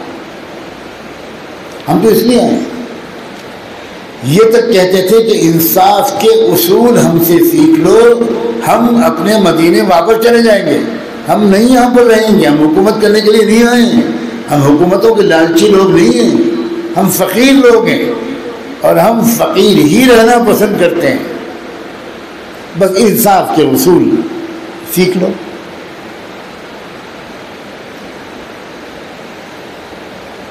قیصر و کسریٰ کی سلطنت میں غریبوں پر جو ظلم ہو رہا تھا، کچھ تو اس کی تفصیلات علماء پڑھیے. ہمارے بزرگوں نے 40-50 سال محنت کر کے ایسی کتابیں لکھی ہیں، مگر ہمیں ان کے پڑھنے کی بھی توفیق نہیں. کیا ہو گیا، کیا ہو گیا. حضرت مولانا ابو الحسن علی ندوی کا میں پھر نام لے رہا ہوں. انہوں نے جو کتاب لکھی ماذا خسر العالم من حطاط المسلمین، جس کا اردو میں ترجمہ ہے انسانی دنیا پر مسلمانوں کے عروج و زوال کا اثر، اس کتاب کا پہلا باب پڑھیے. اس میں بہت سی تاریخ کی کتابوں کا عطر نکال کر انہوں نے لکھا ہے کہ پرشین امپائر، رومن امپائر میں کیا ظلم ہو رہا تھا. پوری قوم گدھوں کی طرح، خچروں کی طرح، جانوروں کی طرح 18-20 گھنٹے مزدوری کرتی تھی اور اس کا ٹیکس ان سے لیا جاتا تھا اور اس ٹیکس کے ذریعے سے حکام عیش کرتے تھے. یہ ظلم تھا. صحابہ کرام قیصر و کسریٰ کے ملک میں لوگوں کو مسلمان کرنے کے لیے صرف نہیں گئے تھے، انصاف کے نظام کے قیام کے لیے گئے تھے.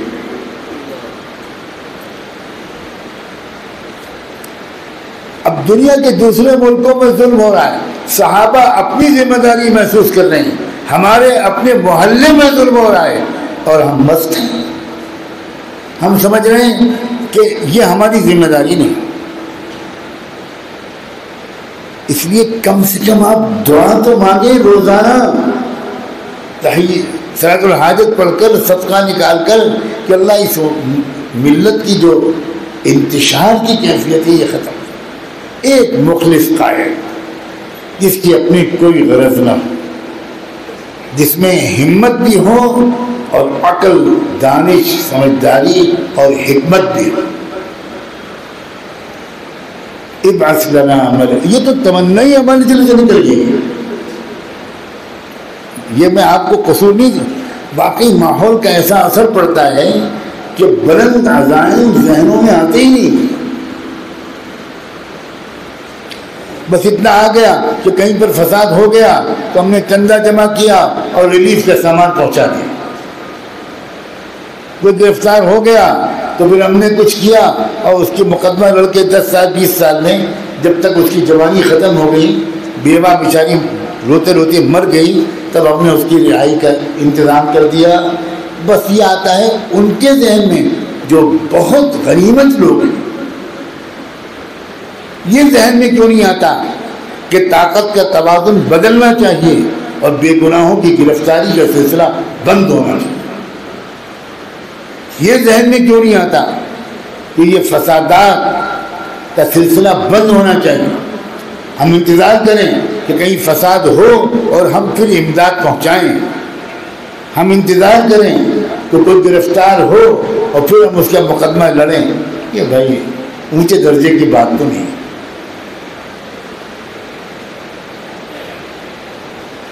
یہ نمبر 2 کے شہری ہونے کو ہم نے خود تسلیم کر لیا ہے۔ ذرا دل میں جھانک کر دیکھو، تسلیم کیا ہوا ہے کہ نہیں؟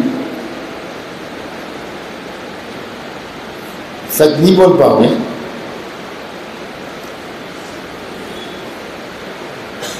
آپ بتائیے، ہم راضی ہو گئے ہیں اس پوزیشن پر؟ اور اب تو لڑائی دوسری پوزیشن کی نہیں ہے، تیسری پوزیشن کی ہے۔ اس کی میں بہت لمبی تشریح کر سکتا ہوں، بہت دلائل دے سکتا ہوں، لیکن اب نہیں۔ کیا میں یہ امید کروں کیا آپ نئے سرے سے اب منظم ہوں گے؟ دیکھو، یاد رکھنا ہماری جماعتیں، ہمارے جن بزرگوں نے 100-150 سال پہلے زبردست جدوجہد شروع کی، ان جماعتوں کے احسانات سے ہمارا رواں زیر بار ہے۔ ہم ان کے ممنون ہیں۔ ہم پر ان اکابرین کے لیے دعائیں کرنا فرض ہے۔ ہم احسان فراموش قوم ہرگز نہیں بننا چاہتے۔ لیکن کیا آپ یہ نہیں سمجھتے کہ لکل امت اجل؟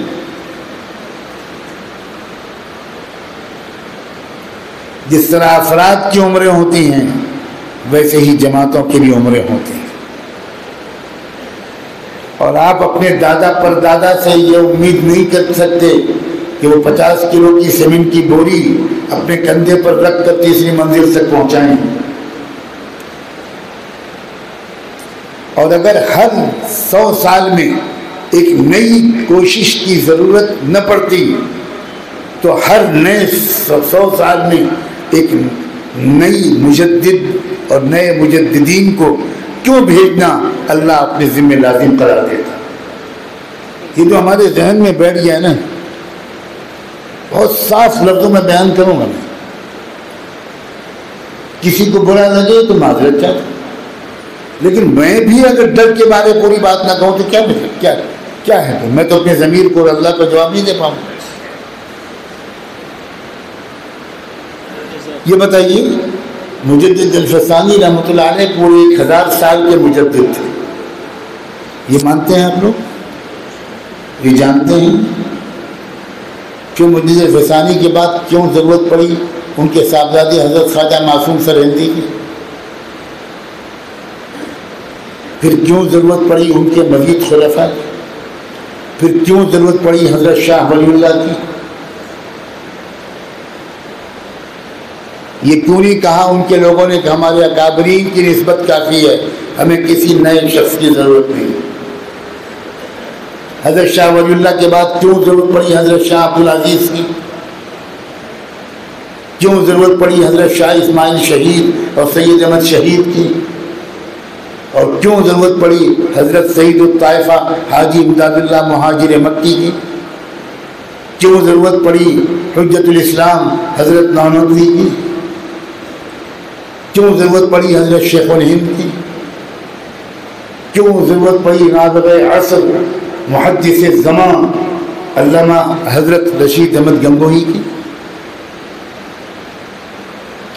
یہ جو آج کے اندر ہمارے اندر پلا دیا گیا ہے،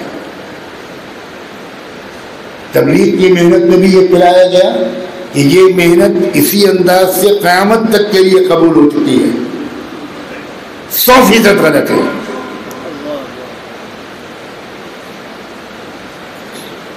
یہ حدیث نبوی کے خلاف ہے۔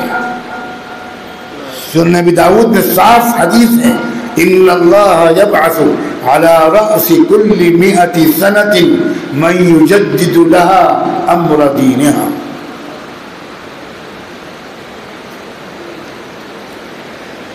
حضرت مولانا الیاس رحمۃ اللہ علیہ سے لوگ پوچھتے تھے کہ حضرت کیا آپ مجدد ہیں؟ ہزاروں سلام ہوں اس اللہ کے مخلص بندے پر، ان کا جواب تھا بھائی ہماری جماعت مجدد ہے۔ جماعت سے مراد یہ جو اکابر علماء کی جماعت ہے، یہ مجدد ہے۔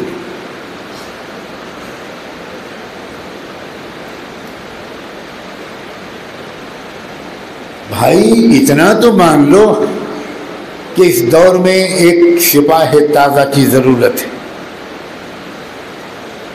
آپ کی سمجھ میں بات آ رہی ہے یا میں آپ کی سطح سے زیادہ بلند باتیں کر رہا ہوں؟ لگ نہیں رہا، مجھے بھی محسوس ہو رہا۔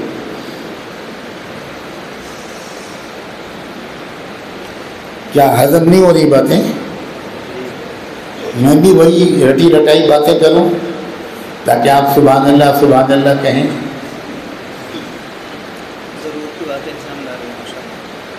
ان کو دیکھ رہا ہوں میں، جن جوانوں سے مخاطب ہوں وہ تو اللہ جانے 4تھے 5ویں کس آسمان پر ہیں۔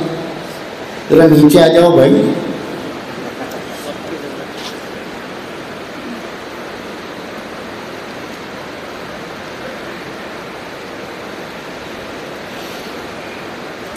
ایک ایسی قیادت کی ضرورت ہے جو علم الہی، ذکر الہی میں بھی امت کی امامت کے منصب پر جائے۔ ہمیں کن کی ضرورت ہے؟ شب بیدار لوگوں کی، تڑپ تڑپ کر بلک بلک کر اللہ سے مانگنے والوں کی ضرورت ہے۔ ان کو کوئی رات میں کوئی دیکھے تو صرف یہ دیکھے کہ یہ تو شب بیدار لوگ ہیں، اللہ والے ہیں، لیکن جب دن میں دیکھے، میدان کارزار میں دیکھے تو یہ دیکھے کہ یہ ہیں مجاہد اور یہ ہیں قائد۔ بڑے سے بڑے سیاسی لیڈر سے آنکھوں میں آنکھیں ڈال کے بات کریں، واقف ہوں وہ دستور سے، واقف ہوں وہ حالات سے، واقف ہوں وہ خطرات سے، واقف ہوں وہ چیلنجز سے۔ ہمیں بڑی جامع قسم کی قیادت کی ضرورت ہے۔ اور یاد رکھنا اکیلا قائد کوئی کچھ نہیں کر سکتا۔ وہ عیسیٰ، حضرت عیسیٰ علیہ السلام، جن کو اللہ نے وہ روحانی قوت دی تھی جو کسی اور کو نہیں ملی، ان کو بھی جب میدان میں اترنا پڑا تو ان کو بھی پکار لگانی پڑی، من انصاری الی اللہ۔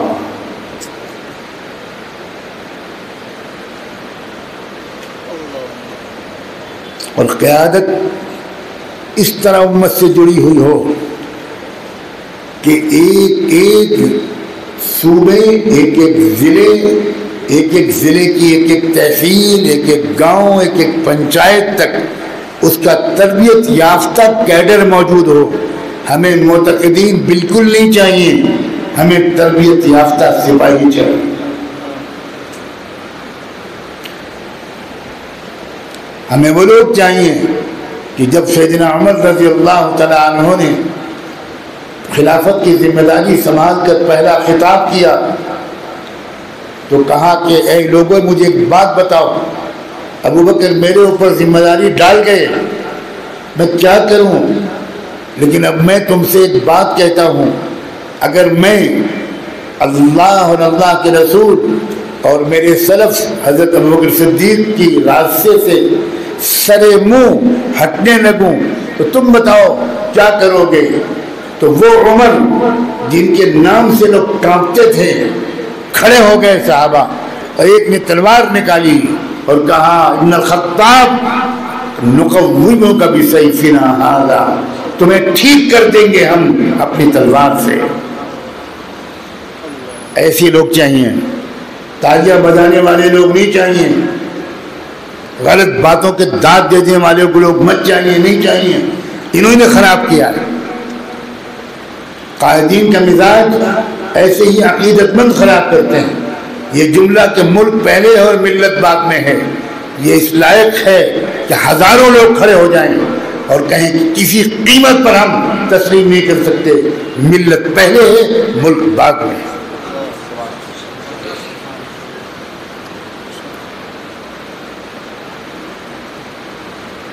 پٹیل کو یہی تو شکایت تھی مولانا آزاد سے۔ مولانا آزاد ڈنکے کی چوٹ پر کہتے تھے، گاندھی کے سامنے کہتے تھے، جب وہ صدر کانگریس تھے تب مولانا آزاد نے کانگریس ورکنگ کمیٹی کی میٹنگ میں کہا تھا کہ صاف صاف میں بھارت کے مسلمانوں کی طرف سے کہنا چاہتا ہوں، ہمارے لیے قرآن پہلے ہے، دستور بعد میں۔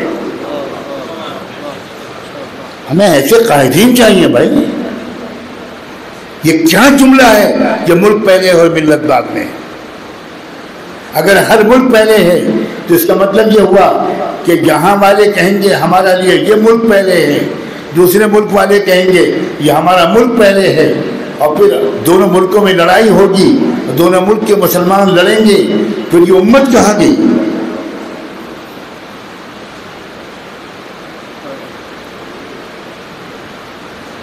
اکرام مسلم کہاں گیا؟ ہمارا اسلام اور ایمان کا رشتہ ہی ہم کو سکھاتا ہے کہ ملک کے وفادار بنو۔ جب صحیح راستے پر ملک کے لوگ ہوں تو جان دے دو ملک کی حفاظت پر، ملک کی ترقی کی کوشش کرو، اور ترقی بھی وہ جو میں پہلے بیان کر چکا، ہر پہلو سے۔ کہتے ہیں ملک میں ترقی ہو رہی، 170واں مقام آ گیا ہمارے ملک کا، دنیا کی ترقی کا جو ڈیولپمنٹ انڈیکس ہے اقوام متحدہ کا، ڈوب مرنے کی بات ہے۔ جس ملک کی اتنی پیداوار ہو، جس ملک کو خدا نے اتنے ریسورسز دیے ہوں، اس ملک میں جتنا مین پاور ہے ہمارے ملک میں کسی ملک میں نہیں۔ آج کی دنیا میں سولر انرجی، سورج کی توانائی دنیا کی سب سے بڑی انرجی مانی جا رہی ہے۔ جتنا سولر انرجی، سورج کی توانائی ہمارے ملک میں ہے کسی کے پاس نہیں۔ الگ الگ موسم جو بہت بڑی نعمت ہوتے ہیں، ساری دنیا میں جتنے موسم ہیں وہ سارے موسم اللہ نے ہمارے ملک میں دیے ہیں۔ کیا کمی ہے ہمارے ملک کے پاس؟ ہمارے ملک کی اس وقت 65% آبادی نوجوانوں کی ہے، یہ بہت بڑا سرمایہ ہے، لیکن نوجوانوں کو لگا رہے ہیں ہم قتل و غارت گری میں، نوجوانوں کے خون کو گرما کر، ان کی جہالت سے فائدہ اٹھا کر، ان کے مسلمانوں پر حملوں میں ان نوجوانوں کو لے کر جا رہے ہیں کچھ لوگ۔ یہ نوجوان، ہمارے ملک کے یہ نوجوان اس لائق تھے کہ اگر یہ 24 گھنٹے میں 18 گھنٹے محنت کریں تو ملک کی معاشیات بہتر ہو جائیں۔ ہمیں ایک مظلوم قوم کی احتجاجی زبان نہیں بولنی چاہیے، ہمیں قائدانہ زبان بولنی چاہیے جو خود اعتمادی سے بھرپور ہو۔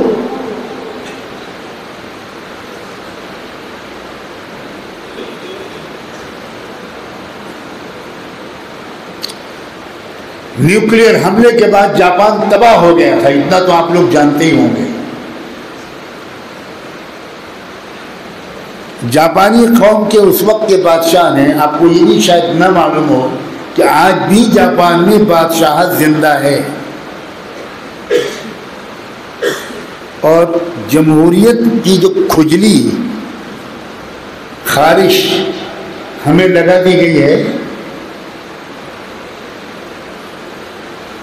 کیا بتائیں کس سازش کے تحت لگائی گئی؟ آپ کو معلوم ہے کہ برطانیہ انگلینڈ میں آج بھی اصل حکمراں وہاں کی ملکہ ہوتی ہے، رانی۔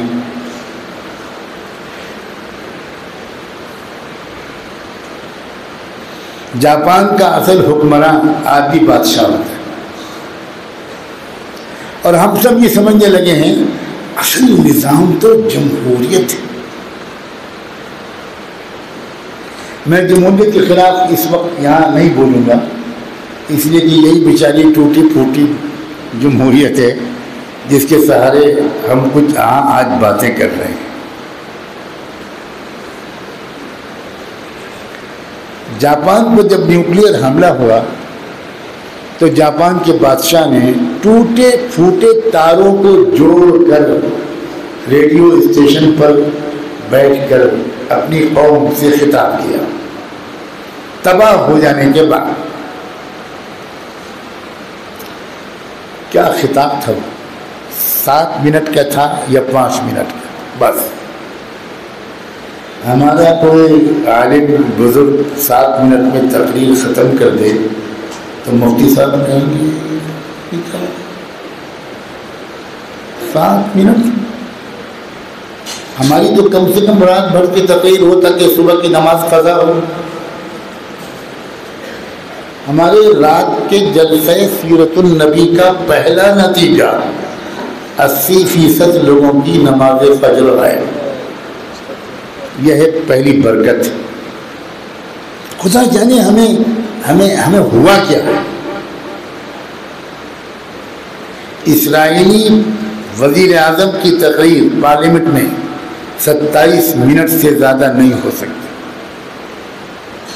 اور عام ممبران پارلیمنٹ کے لیے 13 منٹ کا وقت مقرر ہے۔ یہ وہ قومیں ہیں جو کام کرتی ہیں، بولتی کم ہیں۔ جاپان کے بادشاہ نے اپنی قوم سے مختصر ترین تقریر میں کہا صرف اتنا، آج ہم عہد کرتے ہیں کہ ناقابل برداشت چیزوں کو برداشت کریں گے۔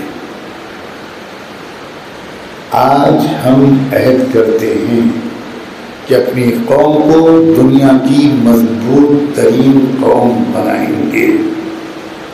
آج ہم عہد کرتے ہیں کہ اس کے لیے ہم کو جو قربانی دینی پڑے گی دیں گے۔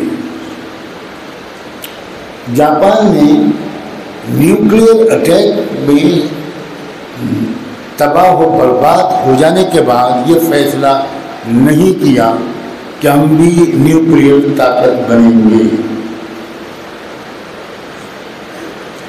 بلکہ بالکل الٹا فیصلہ کیا جاتا۔ جاپان نے فیصلہ کیا کہ ہم کوئی فوج نہیں رکھیں گے، ہماری کسی سے لڑائی نہیں ہوگی۔ قوم نے جانتے ہیں کیسے جواب دیا؟ نہ بے شک کہا، نہ سبحان اللہ کہا، نہ ماشاء اللہ کہا، اور نہ دعا کی درخواست کی۔ ابھی میں اٹھوں گا تو صحیح سالم جاؤں گا اور ہر شخص کہے گا میرے لیے خاص دعا کیجیے۔ زندگی میں پہلی اور آپ کی میری آخری ملاقات، یا پہلی ملاقات اور آخری ملاقات، اور خاص دعا۔ کیوں بھائی کون سا خاص رشتہ ہے آپ سے؟ اچھا بےہودہ قسم کی رسمی باتیں۔ کبھی صحابہ نے اللہ کے رسول سے کہا میرے لیے خاص دعا کیجیے؟ ایک حدیث لے آؤ، ایک روایت نقل کرو۔ یہ رسمی اظہار محبت ہے۔ محبت کا حقیقی اظہار ہوتا تھا کیا لائے ہو، گھر میں جو کچھ تھا وہ سب لے آئے، کیا چھوڑا؟ آپ کا اور اللہ کا نام چھوڑ کر آئے ہیں۔ یہ ہے محبت۔ ایک دعا کیجیے، دعا کیجیے، دعا کیجیے۔ محبت یہ ہے کہ مسجد نبوی کے دروازے پر ایک عورت کھڑی ہے، ننھا سا بچہ گود میں ہے، پردہ نشین خاتون ہے، اور اللہ کے رسول کہ نظر پڑتی ہے تو حضرت بلال سے کہتے ہیں کہ بلال ذرا جاؤ، یہ باہر کھڑی ہے، کیا کہنا چاہتی ہے، اس کا پیغام مجھ تک پہنچاؤ، میری بیٹی کھڑی ہے۔ حضرت بلال گئے، پوچھا کیا بات ہے؟ جو کچھ اس نے کہا اس کے بعد جب بلال آئے تو بلک کے رو رہے تھے، آنسو ہی نہیں قلبوں میں سے کچھ کہہ ہی نہیں پا رہے۔ ہم سے کیا بلال، حضور ہم سے، بلال اپنے کو قابو میں کرو، بتاؤ کیا کہا اس نے؟ بلال ہیں کہ روئی جا؟ مشکل سے حضرت بلال نے اپنے کو قابو میں کیا اور کہا اللہ کے رسول، وہ یہ کہہ رہی ہے کہ مجھے یہ پیغام سننے میں آیا ہے کہ اللہ کے رسول نے کہا ہے کہ ہر گھر سے ایک مرد کو نکلنا ہے، ایک بڑی مشکل، ایک اہم مہم ہے جس میں مجھے ہر گھر سے ایک مرد کی ضرورت ہے۔ اور وہ یہ کہہ رہی ہے کہ میرے شوہر بھی شہید ہو چکے ہیں، میرا ایک بیٹا تھا وہ بھی شہید ہو چکا ہے، اب یہ میرا صرف یہ ننھا بچہ ہے، میرے گھر میں ایک ہی مرد ہے، میں لے کر آئی، اسے قبول کر لے اللہ۔ حضور نے ایک دم، حضور کی خوبصورت گالوں پر آنسو گرے، آپ نے آسمان کی طرف دیکھا، انگلی اٹھائی، کہا اللہم فاشہد، اللہم فاشہد، اللہ دیکھ لیجیے یہ بندی کیا کہہ رہی ہے، کیا اس بندی کے جذبات کو قبول کر کے آپ اپنے کلمے کو بلند کرنے کا فیصلہ نہیں کریں گے؟ یہ ہے محبت۔ ہم سب محبت کے دعوے میں جھوٹے ہیں۔ لن تنالوا البر حتى تنفقوا مما تحبون،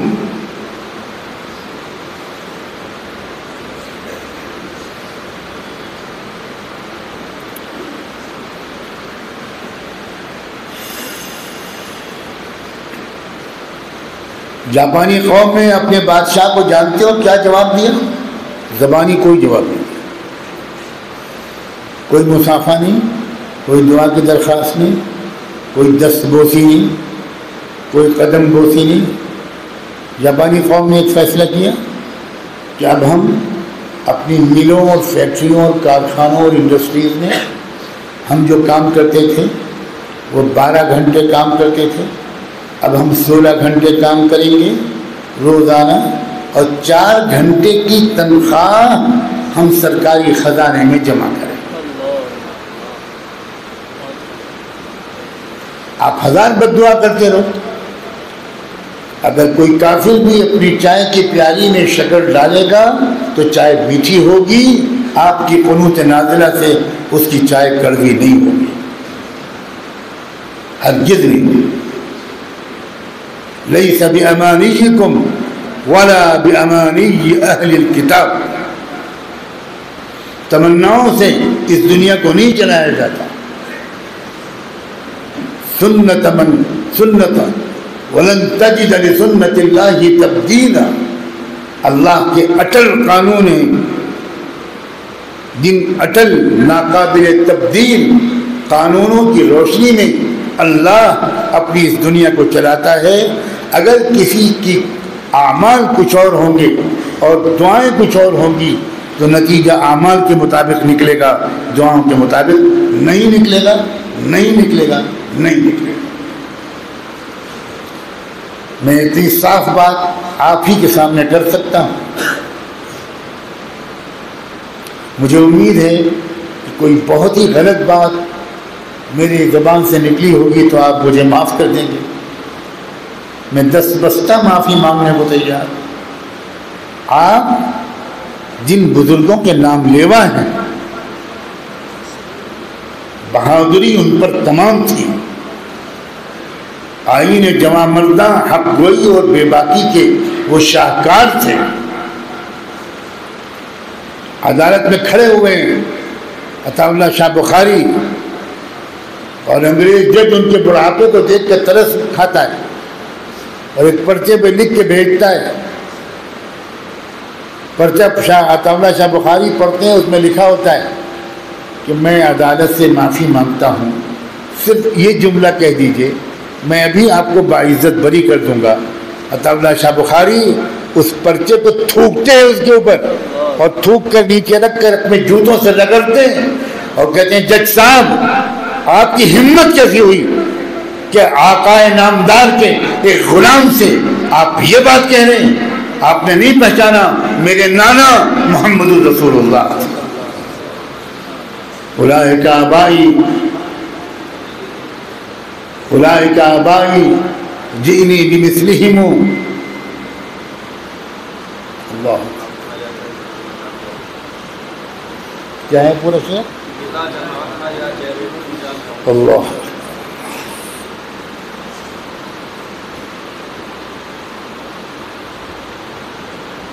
لیکن صرف اکابر کے قصیدے پڑھنے سے کام نہیں چلے گا. کچھ تو رمق ہمارے اندر ہو. میں پھر کہتا ہوں بہت سی تلخ باتیں آج کہی ہیں میں نے.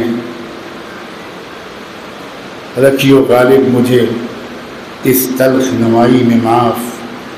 آج کچھ درد میرے دل میں سوا ہوتا ہے. میری رائے یہ ہے ہو سکتا ہے آپ کو اس سے اتفاق نہ ہو لیکن میں 67 سال کی عمر ہو رہی ہے. 40-35 سال کا کچھ بلکہ تجربہ ہے. اس سے پہلے گھر میں اللہ نے مجھے ایسے گھر میں پیدا کیا میرا اپنا کوئی کمال نہیں. جس گھر میں ماں اور باپ دونوں سے مجھے جو سبق ہر لمحے ملے ہیں میں صرف ان کو اگر بیان کروں تو مجھے شاید 10 سال بھی کافی نہیں.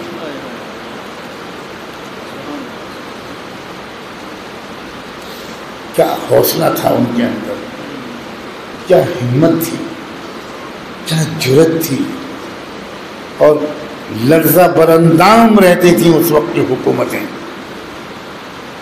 چاہے وہ نہرو ہوں, چاہے وہ اندرا گاندھی ہوں, اور چاہے کوئی ہو. اپنی آنکھوں سے میں نے ان میں سے بعض حکمرانوں کو کانپتے ہوئے دیکھا ہے اور اپنے والد صاحب کو ڈانٹتے ہوئے دیکھا ہے. ڈانٹتے ہوئے کیا انداز تھا ان کا.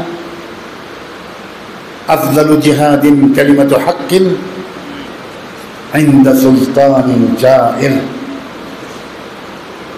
آج تو ہمارے پاس بہت مواقع ہیں, ہم منظم ہوں, سماجی طور پر اپنے وقت اور مال اور صلاحیت کو صحیح خرچ کریں, اپنا وقت ضائع مت کریں. بہت وقت ہم لوگ ضائع کرتے ہیں. جو ہمارا وہ وقت ہے جس کو ہم ضائع کرتے ہیں اسی وقت کو اگر ہم کسی رہنما سے مشورہ کر کے استعمال کریں, اچھی کتابوں کا مطالعہ, کچھ جسمانی ورزش, کچھ اجتماعی طور پر غریبوں کی خدمت بلا کسی تفریق مذہب و ملت کے, اپنی ملک کے ایک ایک باشندے سے کم اپنے ملک کے ایک ایک باشندے سے سچی محبت, اپنے ملک سے سچی محبت, خوشامد والی محبت نہیں. مجھے کیا یہ امید کروں میں کہ آج اس کئی سال کے بعد جو میں سرزمین راجستھان میں آیا اور جے پور کی اور راجستھان کی تاریخی سرزمین پر آیا ہوں, آپ کی تعاون, اجتماعیت و اتحاد سے ایک نیا ورق پلٹا جائے گا. کیا آپ مجھے اس کی اجازت دیتے ہیں کہ میں باہم غور و فکر و مشاورت کر کے میں مسلسل تمام اسباب حل و عقد سے مشورے میں. کوئی جماعت ایسی نہیں ہے جس کے ذمہ داروں کے پاس خود حاضر ہو کر میں نے بار بار مشورے نہ کیے. کوئی تنظیم ایسی نہیں. میں کسی جلد بازی میں نہیں ہوں. 3-4 سال سے میں بار بار تمام قابل احترام حضرات سے مل رہا ہوں اور یہ برابر گزارش کرتا رہا ہوں کہ کچھ اب ایک نیا روپ دیجیے. کیا آپ مجھے اس بات کی اس وقت یقین دہانی کراتے ہیں کہ اگر باہم مشاورت کے بعد اگر آپ کے اس بھائی نے کوئی اعلان کیا آنے والے دنوں میں تو آپ ساتھ کھڑے ہوں گے؟ اللہ آپ کو جزائے خیر دے۔ جب کوئی پیش رفت یا پیش قدمی ہوتی ہے تو سب کو پہلے ہی دن اطمینان نہیں ہوتا، سب کو پہلے ہی دن اتفاق نہیں ہوتا، یہ ذہن میں رکھیے گا، کبھی نہیں ہوتی۔ حضرت مولانا الیاس رحمۃ اللہ علیہ نے جب کام شروع کیا تو یہ مت سمجھیے کہ سب کو اتفاق و انشراح تھا۔ حکیم الامت حضرت اقدس تھانوی رحمۃ اللہ علیہ جیسی شخصیت کو سخت اشکال تھا، بالکل سمجھ میں نہیں آتا تھا، اور وہ اپنی خصوصی لوگوں سے یہ کہتے تھے کہ بھائی ہم تو بازاروں سے نکال کر خانقاہوں میں بٹھا کر اصلاح ہوتے ہوئے نہیں دیکھ رہے، اور یہ حضرت دہلوی کو کیا ہو گیا ہے کہ یہ مسجدوں سے بازاروں میں پھرا کر اصلاح کرنا چاہتے ہیں۔ اشکال کسی معمولی شخصیت کا نہیں تھا، صدیوں میں ایسا عقل مند آدمی نہیں پیدا ہوا۔ میں عقل مند بول رہا ہوں، آپ لوگ تو خالی بزرگ جانتے ہیں۔ حضرت تھانوی کہتے تھے میرے کسی غوث بننا ہو، قطب بننا ہو، بزرگ بننا ہو، ولی بننا ہو، کہیں اور جاؤ، اور آدمی بننا ہو تو میرے پاس آؤ۔ مولانا دریابادی نے لکھا ہے کہ جس بندے نے سب سے پہلے حضرت تھانوی کو حکیم الامت کا لقب دیا وہ خود بھی حکیم الامت سے کم نہیں تھا۔ بہت غیر معمولی جینیس شخصیت تھی حضرت تھانوی، عقلی اعتبار سے، اور وہ یہ کہتے تھے کہ جس کو آدمی بننا ہو میرے پاس ہے۔ تو بھائی بہت سب کے مشورے کے بعد میں کہہ رہا تھا کہ ہو سکتا ہے شروع میں کسی کو اتفاق نہ ہو، وہ اتفاق نہ ہونا بھی اخلاص کی وجہ سے ہوگا، ہمیں کوئی بدگمانی کسی سے نہیں کرنا، لیکن جب کچھ دن کام کا نتیجہ سامنے آنے لگتا ہے تو سب کو دھیرے دھیرے انشراح اور اتفاق ہونے لگتا ہے۔ بڑی امیدوں کے ساتھ خاصی سخت تکلیفوں کے باوجود آپ کے پاس حاضر ہوا، اور یہ احسان آپ پر میں نے نہیں کیا، آپ کا مجھ پر اور ان حضرات کا احسان ہے کہ انہوں نے ایک محنت کر کے ایک موقع مجھے دے دیا، اور آپ کی یہ بڑائی ہے کہ میں نے کھل کر اپنا درد دل آپ کے سامنے رکھ دیا وداؤٹ اینی ریزرویشن۔ بس میں اسی پر بات مکمل کرتا ہوں۔ اللہ تعالی ہم سب کی دستگیری فرمائے، رہبری فرمائے، غلط فیصلوں سے ہم سب کو محفوظ رکھے۔ جزاک اللہ۔